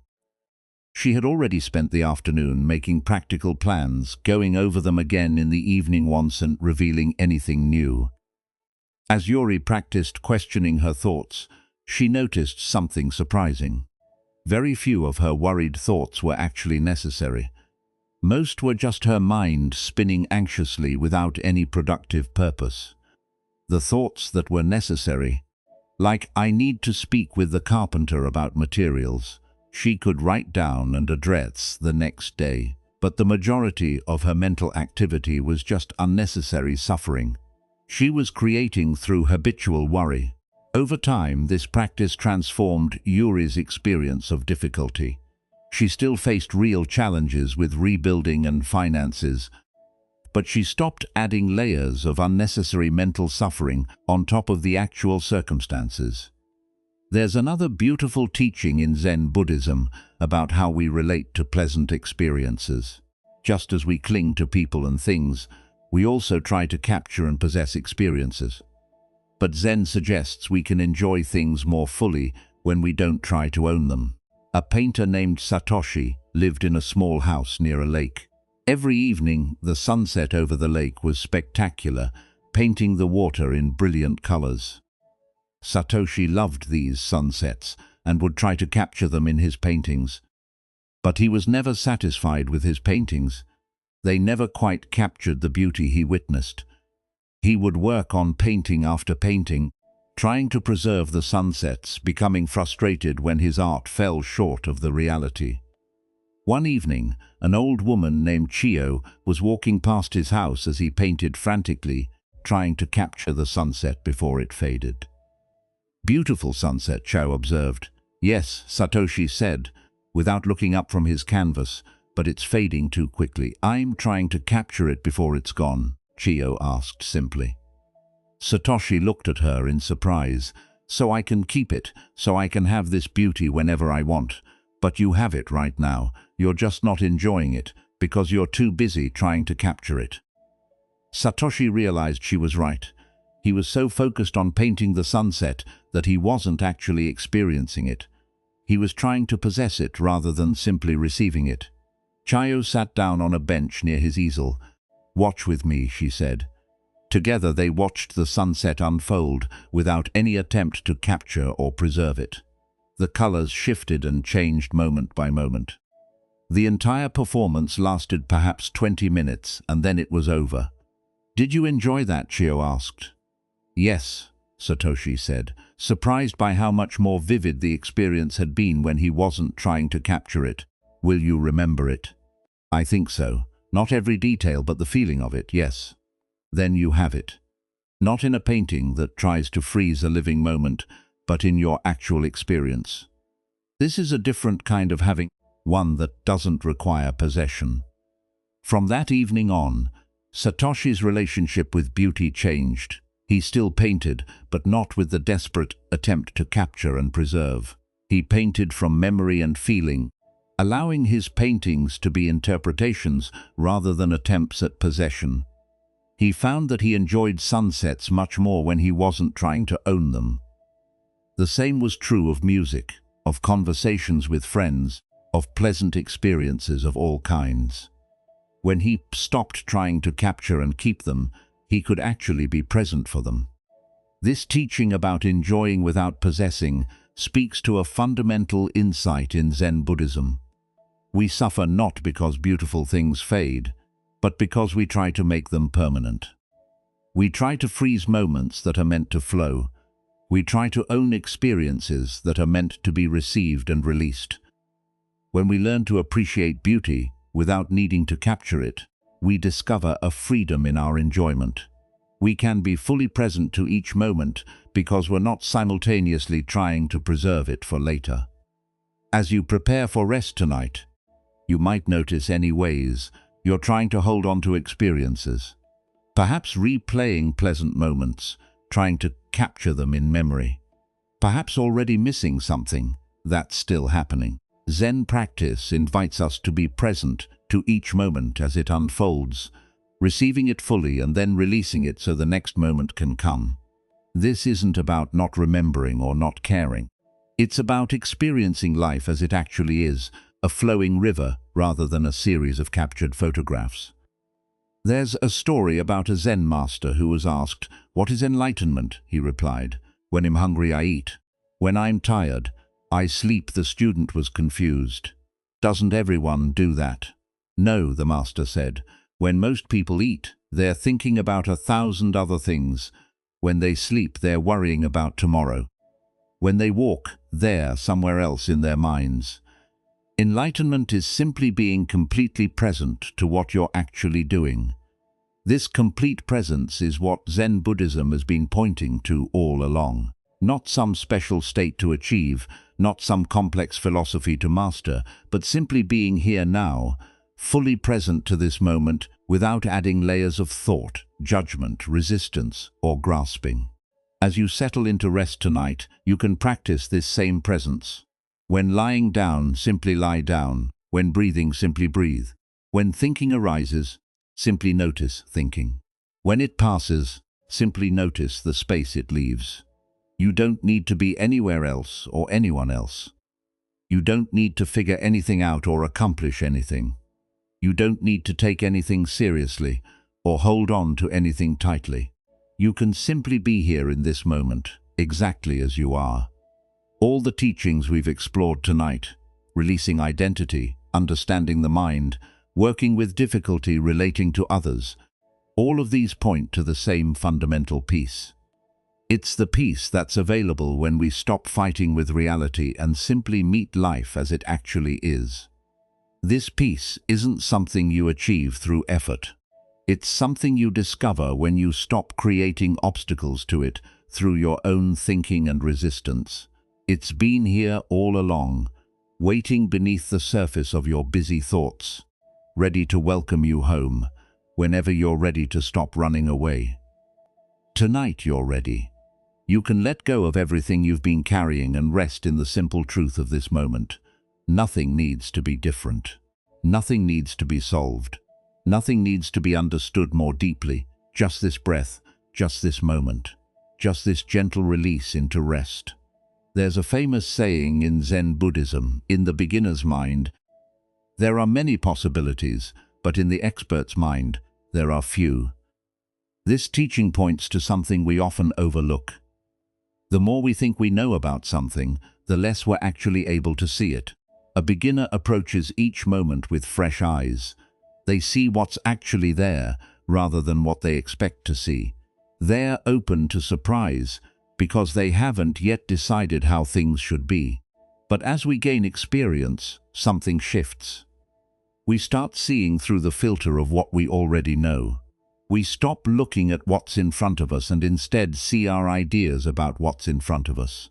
We mistake our map for the territory. Zen practice invites us to recover this beginner's mind, not by pretending we don't know things, but by approaching each moment as if we're meeting it for the first time. Even familiar things become fresh when we see them without the overlay of our assumptions. In a monastery, there was a teacher named Shunryu who had an unusual way of greeting his students each morning. Even students who had been with him for years, he would look at with the same curiosity and interest as if meeting them for the first time. One longtime student named Tenzo finally asked him about this. "Master Shunryu, I've been your student for 5 years, don't you know me by now?" Shunryu looked at him with genuine interest. "Tell me, are you the same person who arrived here 5 years ago?" "Well, no, I suppose I've changed." "Are you the same person you were yesterday?" Tenzo paused. "Not exactly. I'm a bit different each day." "Are you the same person you were this morning?" "I'm starting to understand. Every moment everything changes," Shunryu explained. "If I think I know you, I'm relating to my memory of who you were, not to who you are right now. So I choose to meet you fresh each time, curious about who you are in this moment." This practice of seeing students fresh each time changed the entire atmosphere of the monastery. Students felt truly seen rather than treated according to fixed ideas. If someone had been struggling yesterday, Shunryu didn't assume they were still struggling today. If someone had been confident before, he didn't assume they weren't now feeling uncertain. One student who had developed a reputation for being lazy found this particularly freeing. Other teachers would see him and immediately think, "There's the lazy one." But Shunryu would look at him each day without that label, open to discovering who he was in that moment. Gradually, freed from being seen through the lens of his reputation, this student began to change. When someone expects you to be lazy, you often live up to that expectation. But when someone sees you fresh each time, you have permission to be different. Years later, that student became known as one of the most diligent monks in the region. When people expressed surprise at this transformation, he would say, "Master Shun taught me that I didn't have to keep being who I had been. Each moment was a chance to begin again." This teaching about beginning again connects to how we often trap ourselves with fixed ideas. We decide we're a certain kind of person, and then we live within those limits. We think, "Not good at this," or "I always do that," or "That's just how I am." These ideas become like prison walls we build around ourselves. But Zen Buddhism suggests that these fixed ideas are just thoughts, not truth. The person you were yesterday doesn't need to determine who you are today. The pattern you've had for years can end right now, Each moment offers a completely fresh start if we're willing to approach it with beginner's mind.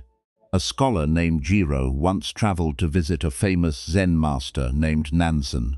Jiro had studied Buddhism extensively. He had read hundreds of texts, memorized countless teachings, and could discuss complex philosophy with great sophistication. When he arrived at Nansen's temple, the master invited him for tea. As Nansen prepared the tea, Jiro began explaining all his knowledge about Buddhism. He talked about different schools of thought, about various interpretations of key texts, about debates between scholars. Nansen quietly poured tea into Jiro's cup. The cup filled, but Nansen kept pouring. The tea began to overflow, spilling onto the table and then onto Jiro's lap. "Stop!" Jiro protested. "The cup is full. No more will go in." Nansen stopped pouring and looked at Jiro calmly. "Like this cup, you are full of your own ideas and opinions. How can I show you Zen unless you first empty your cup?" Jiro sat in stunned silence, tea dripping from his robes. He had come to learn, but his mind was so full of what he already knew that there was no room for anything new. "Master," Jiro said quietly, "I understand I've been so busy showing you what I know that I haven't been open to learning anything." "Knowledge is useful," Nansen replied, "but it can become a barrier when it prevents us from seeing directly. You've read many words about the moon, but have you looked at the moon itself?" Over the following days, Nansen taught Jiro to set aside his accumulated knowledge temporarily and experience things directly. Instead of thinking about meditation, just meditate. Instead of concepts about mindfulness, just be mindful. Instead of ideas about presence, just be present. At first, this was difficult for Jiro. His mind kept wanting to categorize and explain everything according to what he had learned. But gradually, he began to experience moments of direct seeing, unfiltered by concepts and ideas. One morning, while sweeping the courtyard, Jiro heard a stone hit bamboo. The sound was so clear, so immediate, that for just a moment his mind was completely empty of thoughts. In that moment he understood something that all his years of study had never revealed. "Master Nansen," he said later, "I've been reading about enlightenment for years, but I didn't understand it until I stopped thinking about it and just heard that sound." "Yes," Nansen smiled. "The finger pointing at the moon is not the moon. All your books were fingers pointing, but you kept studying the fingers instead of looking where they pointed." This teaching about direct experience is central to beginner's mind. We can know a lot about something without actually experiencing it. We can have many ideas about life without being fully present to life as it's actually happening. Think about your own experience. How often are you thinking about life rather than experiencing it? How often are you in your head conceptualizing and analyzing rather than being present to what's actually here? Beginner's mind invites us to set aside our concepts temporarily and meet reality directly. Not to throw away everything we've learned, but to not let our learning block our seeing. A farmer named Ha had worked the same field for 30 years. He knew every part of that land intimately. He knew where water pooled, which areas got the most sun, where the soil was richest. One spring morning, he was walking through his field when his young daughter came running up to him excited. "Father, come look. There are tiny blue flowers growing by the old stone wall. I've never seen anything so beautiful." Haruto was about to say yes, those grow there every spring, but something made him stop. Instead, he followed his daughter to the stone wall. She was right, the flowers were extraordinary. Delicate blue petals catching the morning light, dozens of them scattered along the base of the wall. How had he never really looked at them before? "Thank you for showing me," he said to his daughter. She looked surprised. "But you knew they were here, didn't you?" "I knew they grew here," Haruto replied, "but I had stopped seeing them. I would walk past them thinking those flowers without actually looking. You saw them fresh, the way I used to see them when I first worked this field." That day Haruto made a decision. He would try to see his familiar field with fresh eyes. the way his daughter saw it. Instead of walking through it lost in thought, assuming he knew every inch, he would look as if seeing it for the first time. What he discovered amazed him. The field he thought he knew completely was full of things he had stopped noticing. The way light moved across the furrows at different times of day, the patterns birds made as they searched for seeds, the subtle variations in color as crops grew. His farming actually improved because of this fresh seeing. He noticed things he had been missing, small changes that indicated problems before they became serious. But more than that, his work became enjoyable again. He wasn't just repeating familiar tasks, he was meeting each day's work with curiosity. Years later, Haruto would tell Utfarm, "I thought I knew my field because I had worked it for 30 years, but I was seeing my ideas about the field, not the field itself. My daughter taught me to look again." This teaching about familiar things becoming invisible is something we all experience. We stop seeing our homes because we know them too well. We stop really listening to people we know well because we think we already understand them. We stop experiencing our daily routines because they've become automatic. Beginner's mind asks, what if you saw your familiar world as if for the first time? What if you listened to a long-time friend as if you just met them? What if you experienced this moment, this breath, this sensation without the filter of "I know this already"? There's a particular application of beginner's mind to our own thoughts and feelings that can be helpful. We often believe we know our own minds completely. We think I'm an anxious person, or I'm not good with emotions, or this is just how I am. But these are ideas about ourselves, not direct experience. When we approach our inner life with beginner's mind, we might discover we're not who we thought we were. A monk named Genzo had always considered himself an angry person. Clear's throat, his temper was quick, and he would often feel rage at small irritations. He had decided this was simply his nature, something he had to accept about himself. One day, his teacher, Master Dogen, gave him an unusual instruction. The next time anger arises, don't assume you know what it is. Look at it with fresh eyes, as if you've never experienced anger before.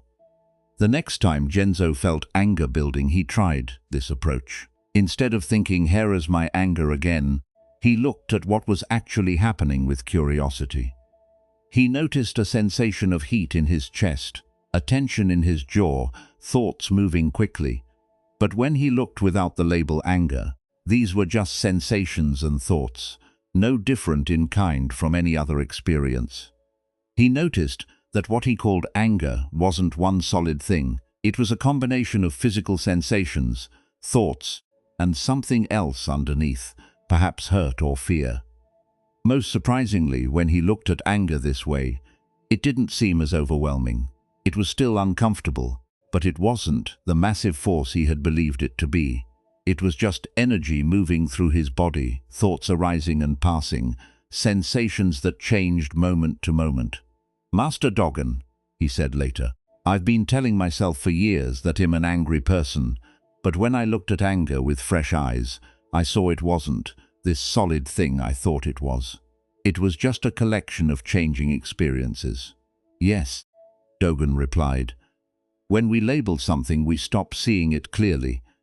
The word anger makes you think you know what you're experiencing, but each moment of anger is actually unique, different from every other moment." Beginner's mind sees this freshness. From that point on, Gen's relationship with anger transformed. He still felt angry sometimes, but he no longer identified as an angry person. Each arising of anger was new, different, and when seen clearly, much less solid than he had believed. This practice of seeing our inner experience with fresh eyes can be particularly helpful as we prepare for rest. We often approach sleep with fixed ideas. "I'm someone who has trouble sleeping," or "it takes me an hour to fall asleep," or "I always wake up during the night." But these are ideas, not truth. What if tonight is completely different? What if this moment of settling into rest has never happened before in exactly this way? What if your body's wisdom knows how to rest regardless of what you believe about your sleep patterns. Beginner's mind invites you to meet this moment of rest without bringing along all your ideas about sleep. Just this breath, just this sensation of lying down, just this gentle release, fresh and new. There's a story about a young child who visited a Zen temple with her parents. The monks were sitting in meditation, very still and serious.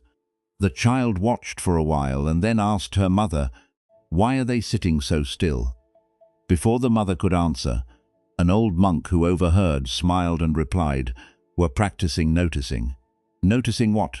the child asked. "Everything.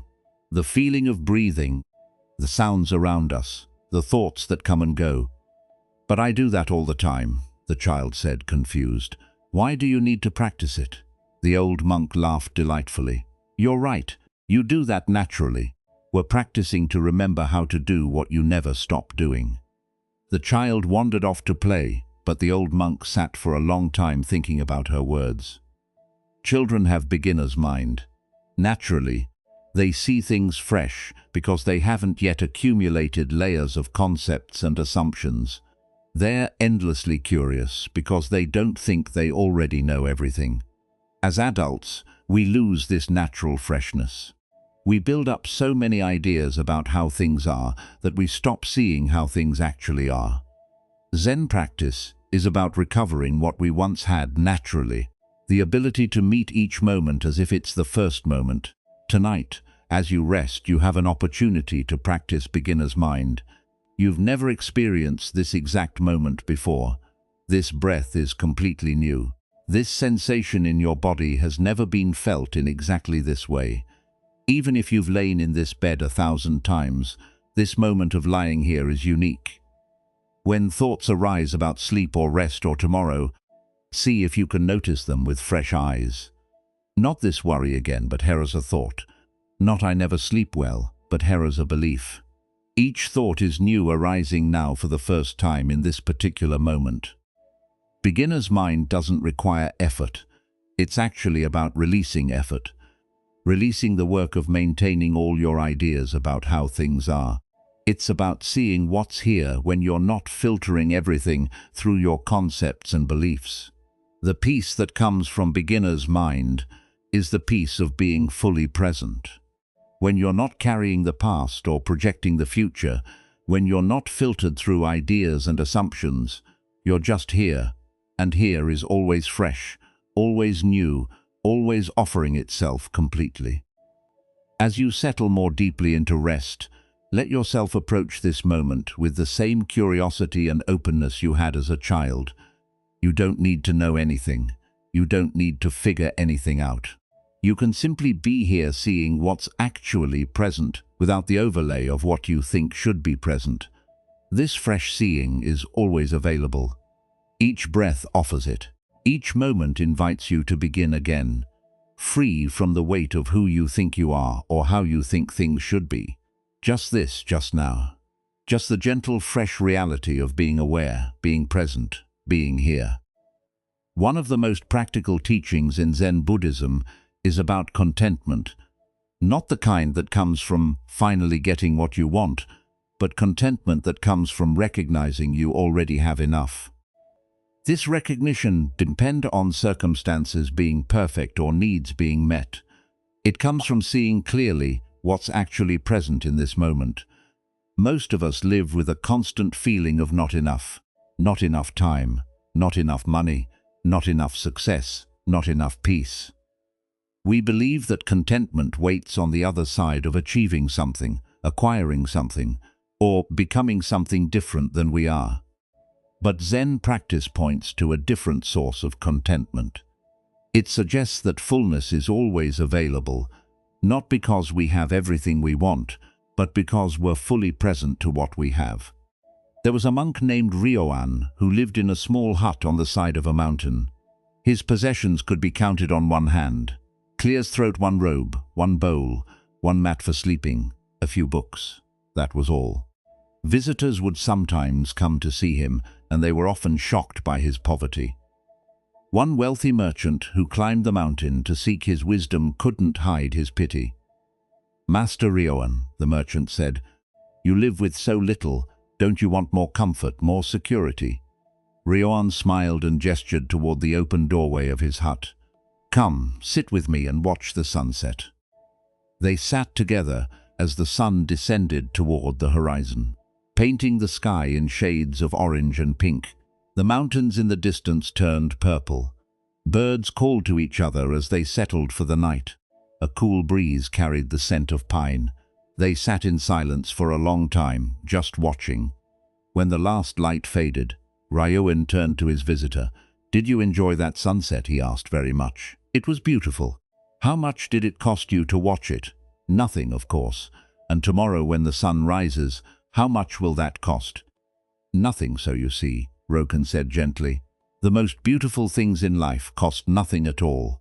I watch the sunrise every morning. I watch the sunset every evening. I listen to the rain on my roof. I feel the warmth of sun on my face.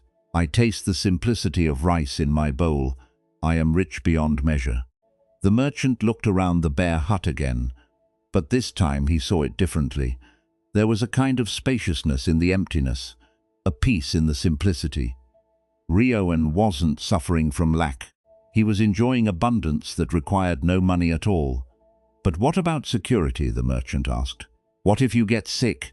What if winter is harsh? Don't you worry. Worry about what hasn't happened yet, Rioan replied. Right now I am healthy. Right now the weather is mild. Right now I have everything I need. Tomorrow will bring what it brings, and I will meet it when it arrives. The merchant stayed until late that evening talking with Rioan. When he finally left to return to his large house filled with possessions, he found himself thinking about the difference between having many things and being rich. He had worried constantly about protecting his wealth, growing his business, acquiring more. He had everything most people dreamed of. Yet he felt poor in a way he couldn't quite name. Rioan had almost nothing, yet seemed to lack nothing. This teaching about simplicity isn't suggesting everyone should give away all their possessions and live in a hut. It's pointing to something more fundamental. The feeling of having enough doesn't come from having a certain amount. It comes from being fully present to what you have. You could have very little and feel abundant if you truly appreciated what was present. You could have enormous wealth and feel impoverished if you were focused on what you lacked. A wealthy merchant named Hayato discovered this truth through an unexpected encounter. He had worked his whole life building a successful trading business. His home was filled with fine furniture, rare artworks, expensive clothing, yet he found himself constantly anxious, always wanting more, never quite satisfied. One day, while traveling through the countryside, his carriage broke down in a small village. While waiting for repairs, he watched a poor farmer working in his fields. The man was old, his clothing was patched, his tools were worn, yet he sang as he worked, and his face showed a contentment that Hayato had never felt, despite all his wealth. Curious, Hayato approached the farmer during his midday rest. "Forgive me," Hayato said, "but I'm puzzled you have so little, yet you seem happy. I have great wealth, yet am never content." "What's your secret?" The farmer looked surprised by the question. "Secret? I don't know about secrets. I just notice what's good." "What do you mean?" "Well, today the sun is shining, which is good for the crops. My back is strong enough to do the work. My wife made good rice for my meal. In the evening, I'll sit with my family. These are good things, aren't they? But don't you want more? Better tools, a bigger house, nice clothing?" The farmer thought about this. Sure, those things would be pleasant, but wanting them doesn't make me have them, and not having them doesn't stop the sun from shining or the rice from tasting good. If I spend all my time wishing for what I don't have, I miss enjoying what I do have. This simple observation struck Hayato deeply.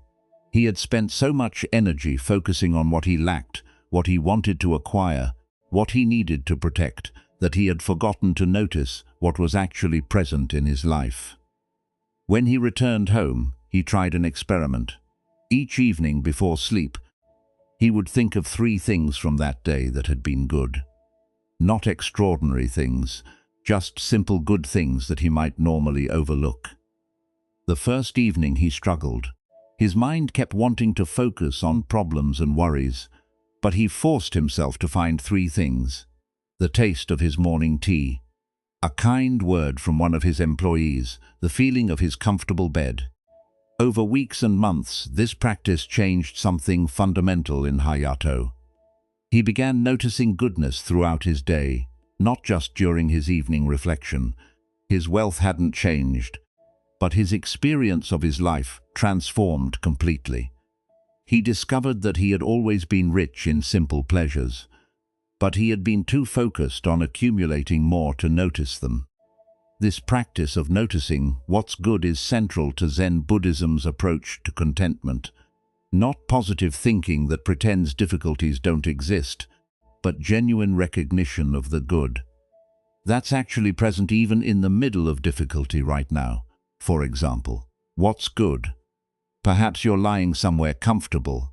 Perhaps you're breathing easily. Perhaps you're safe for this moment. Perhaps you're not in physical pain. These may seem like small things, but they're the foundation of genuine contentment. We often overlook what's working while we focus entirely on what's not working. We take for granted the countless ways our life is actually functioning while we stress about the few ways it's difficult.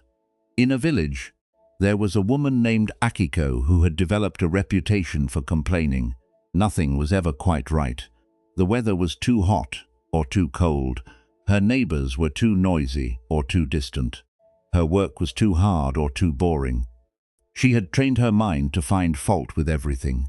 One day she fell ill with a high fever. For 3 days she couldn't get out of bed. Her body ached, her head throbbed. Every breath seemed difficult. On the 4th day the fever broke. As Eiko slowly sat up, she felt something unexpected. Gratitude. Her body, which she had complained about as too fat or too old or too weak, had fought off the illness. Her bed, which she had criticized as too hard, had supported her through the difficult nights. Her neighbors, whom she had called too intrusive, had brought her food and medicine. That day, as she walked slowly around her house, everything looked different. The morning light coming through the window was beautiful. The simple taste of rice was delicious. The ability to walk to her garden without pain was a gift she had never appreciated before. I almost had to lose my health to discover. I had it, she thought. What else have I been overlooking? From that day forward, Akko practiced noticing what was working in her life, not to ignore problems, but to balance her awareness. Yes, some things were difficult, but many things were actually fine, even good. She had trained herself to see only lack. Now she learned to see abundance as well. Years later, people noticed that Akko seemed to have more, even though her circumstances hadn't changed. When asked about this, she would say, "I don't have more, I'm just finally seeing what I always had. This seeing what we have is different from settling or giving up on improvement." Zen Buddhism doesn't suggest we should never want things to be better. It suggests that our well-being doesn't need to wait for things to improve. We can be content now while still working toward positive change. There's a story about a tea master named Riku, who was famous for his simple approach to the tea ceremony. While other tea masters used expensive ceramics and elaborate decorations, Riku preferred simple rough tea bowls and unadorned rooms. A wealthy lord once asked him, "Why do you use such plain, cheap bowls for your tea ceremony? Surely a master of your reputation could afford the finest ceramics." Riku picked up one of his simple tea bowls, turning it slowly in his hands. "This bowl was made by a village potter," he said. "Look at how the glaze has pulled unevenly here. See this slight wobble in its shape. Notice this rough texture where the potter's thumb pressed into the clay." "Exactly," the Lord said, "it's imperfect. Why not use a perfect bowl?" "Because perfection is cold," Riku replied. "This bowl shows the maker's hand. It shows the natural variation of fire and clay. It's alive in a way that a perfect bowl never is. When I drink tea from this bowl, I'm touching something real. something made with care by human hands, something unique in all the world. He poured tea into the bowl and offered it to the Lord. Expensive things often make us anxious. We worry about breaking them, about whether others are impressed by them. But this simple bowl asks nothing of me. It just holds tea. Honestly, this is enough. The Lord drank from the simple bowl and found that the tea somehow tasted better than tea from his expensive cups. Not because the bowl changed the flavor, but because his mind was quiet, not busy trying to impress or protect. I think I understand, the Lord said. Simplicity isn't about having less. It's about wanting less from what you have. Yes, Riku smiled. This bowl doesn't need to be anything other than what it is. And when we stop needing things to be more than they are, we discover they're already complete. This teaching about things being complete as they are extends to our own lives. We often feel we need to be more, do more, have more to be okay. But what if we're already complete? What if this moment exactly as it is enough? This doesn't mean we stop growing or improving. A tree is complete as a seed, complete as a sprout, complete as a mature tree. At each stage, it's fully what it is. We can be complete right now while still naturally unfolding into whatever comes next. As you rest tonight, you might notice this sense of completeness. Not perfection, but wholeness. You don't need to be different than you are in this moment. You don't need to achieve anything or become anyone. Right now, as you are, you're enough. Your breath is enough. This moment of rest is enough. The simple fact of being aware, being here, being alive, this is enough. Zen Buddhism teaches that contentment isn't found in getting what we want, but in wanting what we have, not as a way of giving up on dreams or settling for less, but as recognition that fulfillment is always available in the present moment. A young monk once asked his teacher, "When will I be enlightened? When will I finally have peace?" The teacher replied, "When you stop needing to be enlightened. When you stop needing peace to be different than this moment, but in not at peace now. Aren't you right now? Are you okay right now? Are you breathing right now? Are you alive and aware?" Yes, but there is no but. Right now you're okay. The problem is you're comparing this okay moment to some imagined better moment. You're missing the peace that's here because you're looking for a different kind of peace somewhere else. This teaching invites us to recognize the peace that's available right now, not as a future achievement, but as a present reality. Not perfect peace, perhaps, but the genuine peace of being here, breathing, alive, okay in this moment. As you settle more deeply into rest, notice what's actually here, the support beneath you, the gentle rhythm of your breathing, the simple presence of awareness itself. You don't need anything more than this. This is enough. All the accumulation we do, all the achieving and acquiring, is often an attempt to create the sense of enough. That's already available. We think we need to build toward contentment, but contentment is what remains when we stop building tonight. You can rest in this enoughness. Nothing needs to be added. Nothing needs to be different. Just this breath, just this moment, just this complete, whole, enough. One of the deepest teachings in Zen Buddhism is about surrender.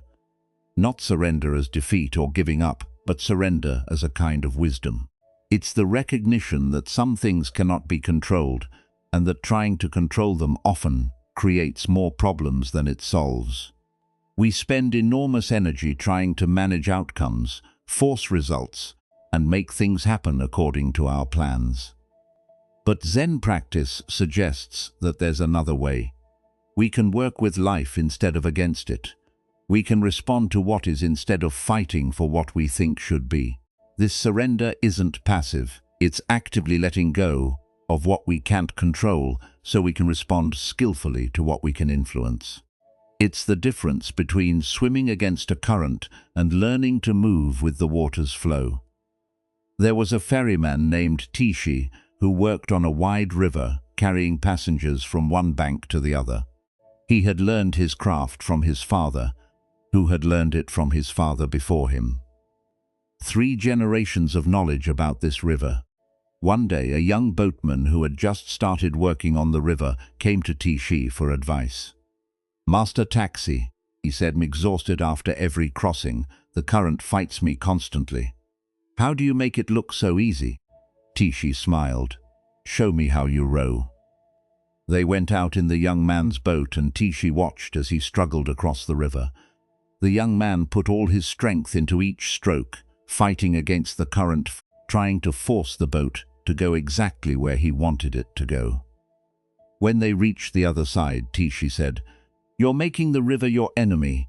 Every stroke is a battle, but I need to control the boat. If I don't fight the current, it will take me off course." "Let me show you something," Tishi said. On the return journey, he took the oars. Instead of fighting the current, he seemed to dance with it. When the water pushed one way, he adjusted slightly, using the river's force rather than opposing it. The boat moved smoothly, and Tishi barely seemed to be working.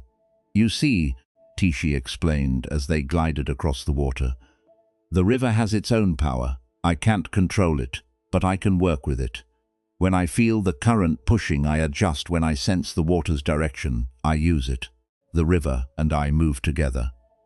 "But what if you need to go exactly against the current?" "Sometimes I do need to cross straight. But even then I don't fight directly. I angle the boat so the current helps push me where I want to go. I let the water be my partner, not my opponent." The young boatman practiced this approach for many months. At first, it felt like he wasn't doing enough. He was so used to forcing and pushing that the gentle adjustment of working with the river felt like weakness. But gradually he learned to feel the water, to sense its movements, to let it carry him while guiding the direction. A year later, people would comment on how gracefully he moved across the river. When they asked his secret, he would say, "I learned to stop fighting with what I cannot control." This teaching about working with rather than against applies to so many areas of life.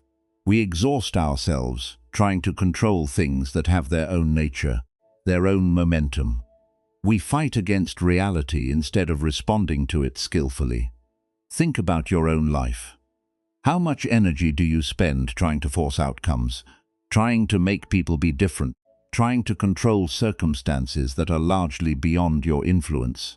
This forcing creates tension and exhaustion.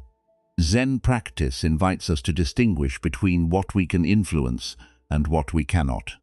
We can let go of trying to control the uncontrollable and focus our energy on responding wisely to what's actually happening. A farmer named Koshi had worked his land for many years. He was known as a skilled farmer who understood the rhythms of the seasons, but he was also known as a warrior. He would fret constantly about whether rain would come at the right time, whether frost would arrive too early, whether summer would be too hot. One year, an old monk named Joshu was traveling through the region and stopped at Koshi's farm to rest. Koshi offered him food and shelter, and in the evening they sat together looking at the newly planted fields. "It's too dry," Koshi fretted. "If rain doesn't come soon, the seeds won't sprout properly." "Can you make it rain?" Joshu asked. "No, of course not." "Then why worry about it?" "Because my crops depend on rain. My livelihood depends on a good harvest." Joshu nodded. "I understand, but tell me, does your worry bring rain?" "No." "Does your worry help the seeds grow?" "No." "Does your worry make you a better farmer?" Koshi paused. "Actually, when I'm worried, I probably make worse decisions. I'm so anxious that I can't think clearly." "So your worry accomplishes nothing except making you suffer." Koshi had to admit this was true. His constant worrying about weather, which he couldn't control, was just creating stress without any benefit. "As a farmer," Joshu continued, "what can you actually control?" Koshi thought about this. "I can prepare the soil well. I can choose good seeds. I can plant at the right depth and spacing. I can protect the young plants from pests. When rain does come, I can direct water where it's needed most." "So you have much to do, much that's within your influence. But the weather itself that you must surrender to. You must trust that rain will come or not come, regardless of your worry. Trust. But what if the rain doesn't come? Then you respond to that reality when it arrives. Perhaps you dig a well. Perhaps you plant different crops next year. Perhaps you discover resources you didn't know you had.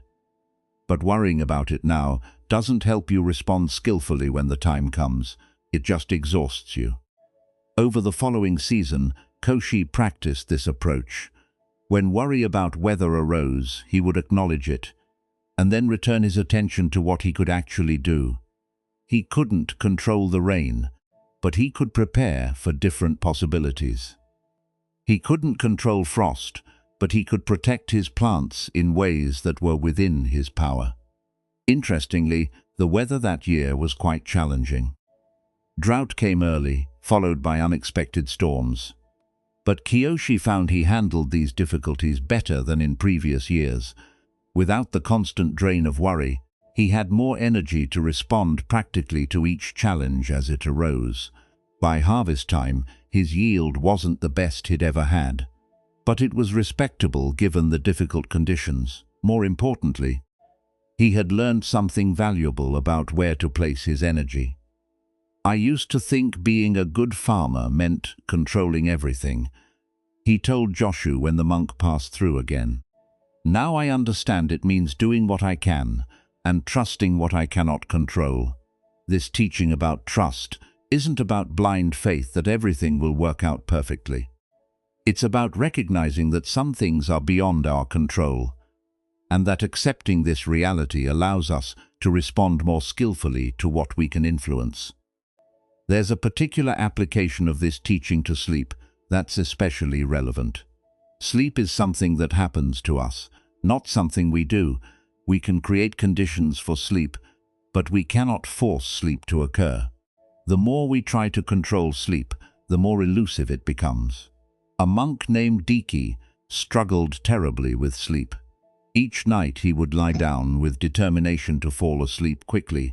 He would try different techniques, different positions, different breathing patterns. He would monitor his progress towards sleep, becoming frustrated when it didn't come fast enough.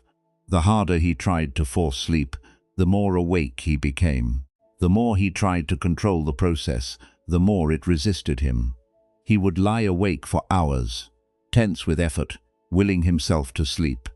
His teacher, Master Hakuin, noticed Daiki's exhaustion and asked about it. When Daiki explained his sleep difficulties, Hakuin said something unexpected. "Stop trying to fall asleep, but I need to sleep exhausted. Trying to fall asleep is like trying to fall in love, or trying to be happy. These things happen when we stop trying to make them happen. They arise naturally when conditions are right and we get out of the way. So what should I do? Create conditions for sleep. Then trust your body's wisdom. Lie down, let your body rest. If sleep comes, fine. If it doesn't come yet, also fine. Your body will sleep when it's ready. But what if I just lie awake all night? Then you lie awake all night resting your body, even if your mind is active. This is better than fighting with yourself for hours. And usually when you stop fighting for sleep, sleep arrives on its own." That night, Daiki tried this approach. When he lay down, instead of trying to force sleep, he simply let his body rest. He didn't monitor whether he was falling asleep. He didn't try different techniques to make it happen faster. He just rested, trusting that sleep would come when it was ready. At first his mind was quite active as usual, but without the layer of struggle on top of the mental activity, something was different. The wakefulness was less distressing. He was just lying there resting and thoughts were happening. So what? He didn't notice the exact moment it happened, but at some point he fell asleep, and he slept more deeply than he had in weeks. Over time, Daiki learned to approach sleep with this same trust. He created good conditions, lay down and let go. Some nights sleep came quickly, some nights it took longer, but without the struggle, even the nights when sleep was slow went suffering. I was making sleep into an enemy I had to defeat, he told Hakuin later. When I stopped fighting and started trusting, it became a friend that visited naturally. This teaching about trusting the body's wisdom applies to so much more than sleep. Our bodies have intelligence that our conscious minds don't fully understand. The heart beats, the lungs breathe, wounds heal, food digests, all without our conscious management. Yet we often act as if we need to control everything, as if the body's wisdom isn't enough, as if we must force every process through conscious effort. This creates tension and exhaustion. Zen practice invites us to trust the natural intelligence that's already functioning. We can support it with good conditions, but we don't need to micromanage it. We can surrender to the wisdom of the body and let it do what it knows how to do. There was a master named Bang K who was famous for his effortless way of living. Students who came to study with him were often surprised by how little he planned or organized. Yet everything seemed to work out naturally. One student asked him, "Master, how do you accomplish so much, while seeming to do so little?" Bang smiled, "I don't try to make things happen. I simply respond to what wants to happen. There's a natural flow to life, like water flowing downhill. When I work with this flow, instead of against it, things happen easily, but surely you must plan and organize. I pay attention to what's needed when action is called for. I act when rest is needed. I rest when teaching is appropriate. I teach, I don't force any of it. I let each situation show me what it needs." That sounds like doing nothing. It's the opposite of doing nothing. It's doing exactly what's needed without wasting energy on what's not needed. Most people are very busy doing unnecessary things while missing what's actually important. The student watched Bang over the following weeks and saw this natural responsiveness in action. The master didn't seem to hurry or plan extensively, yet students got what they needed. The monastery functioned smoothly. Problems were addressed as they arose without drama or stress. "How do you know what to do?" the student asked. "I pay attention," Bang replied simply. "When you're not busy forcing your plans onto reality, you can see what reality is actually asking for, then you respond. This is much easier than trying to control everything." This teaching about natural responsiveness is at the heart of Zen Buddhism's approach to life.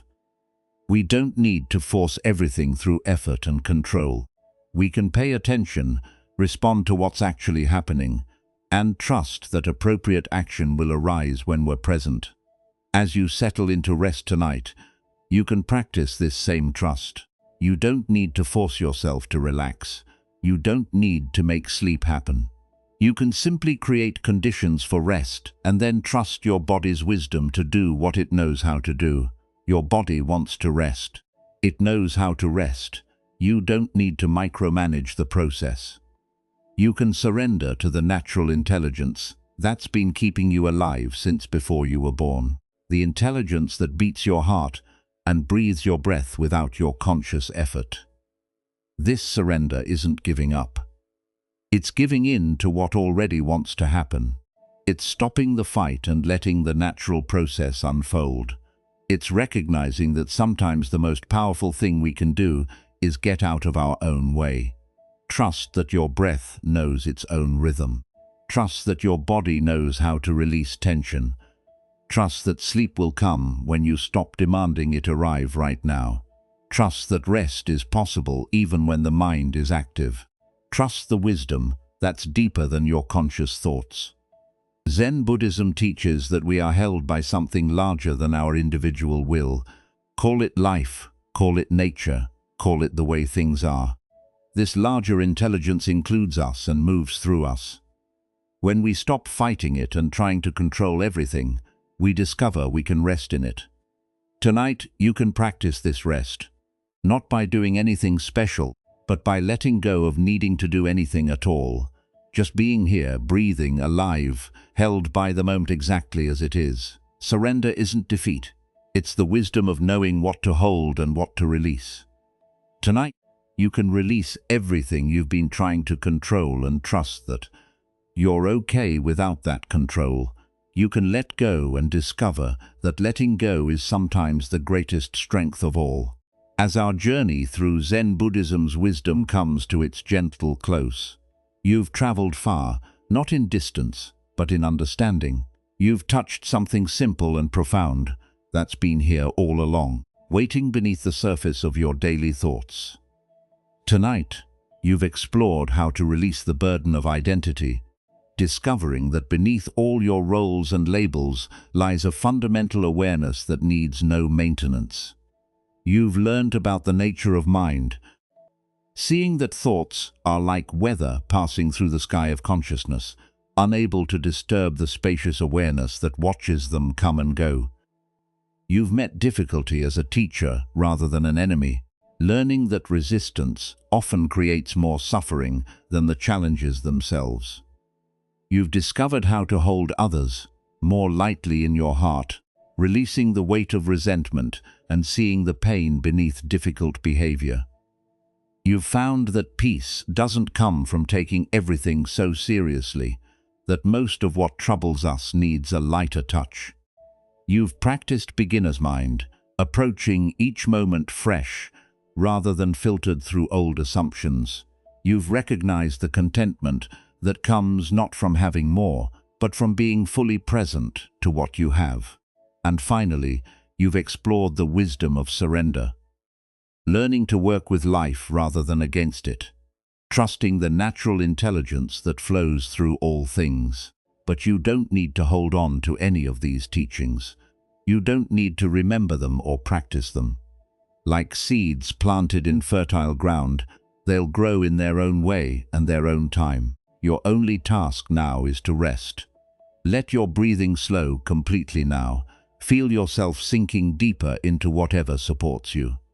Notice how your body knows exactly how to rest when you stop trying to control the process. All the concerns of the day can wait until morning. All the plans for tomorrow can rest until tomorrow comes. Right now, in this moment, nothing needs your attention. Nothing requires solving. Nothing demands understanding. You can let go of being anyone particular. Let go of maintaining any image or identity. Let go of all the roles you play during the day. For these hours of rest, you can simply be the awareness that witnesses all experience without needing to be anything special. Your breath continues on its own. Your heart beats without your conscious effort. Your body knows how to heal and restore itself while you sleep. You can trust this wisdom that's deeper than thought, older than your conscious mind. As you drift towards sleep, know that you're not falling into unconsciousness, but returning to your most natural state. The awareness that's been here throughout tonight's journey doesn't disappear in sleep. It simply rests in itself, no longer busy with the work of being awake. Sleep is not an escape from life, but a return to the source of all life. In this deep rest, the boundaries that seemed so solid during the day naturally soften. The separation between self and world becomes less defined. You return to the wholeness that was here before any division arose. Let yourself release completely now. Release any remaining tension in your body.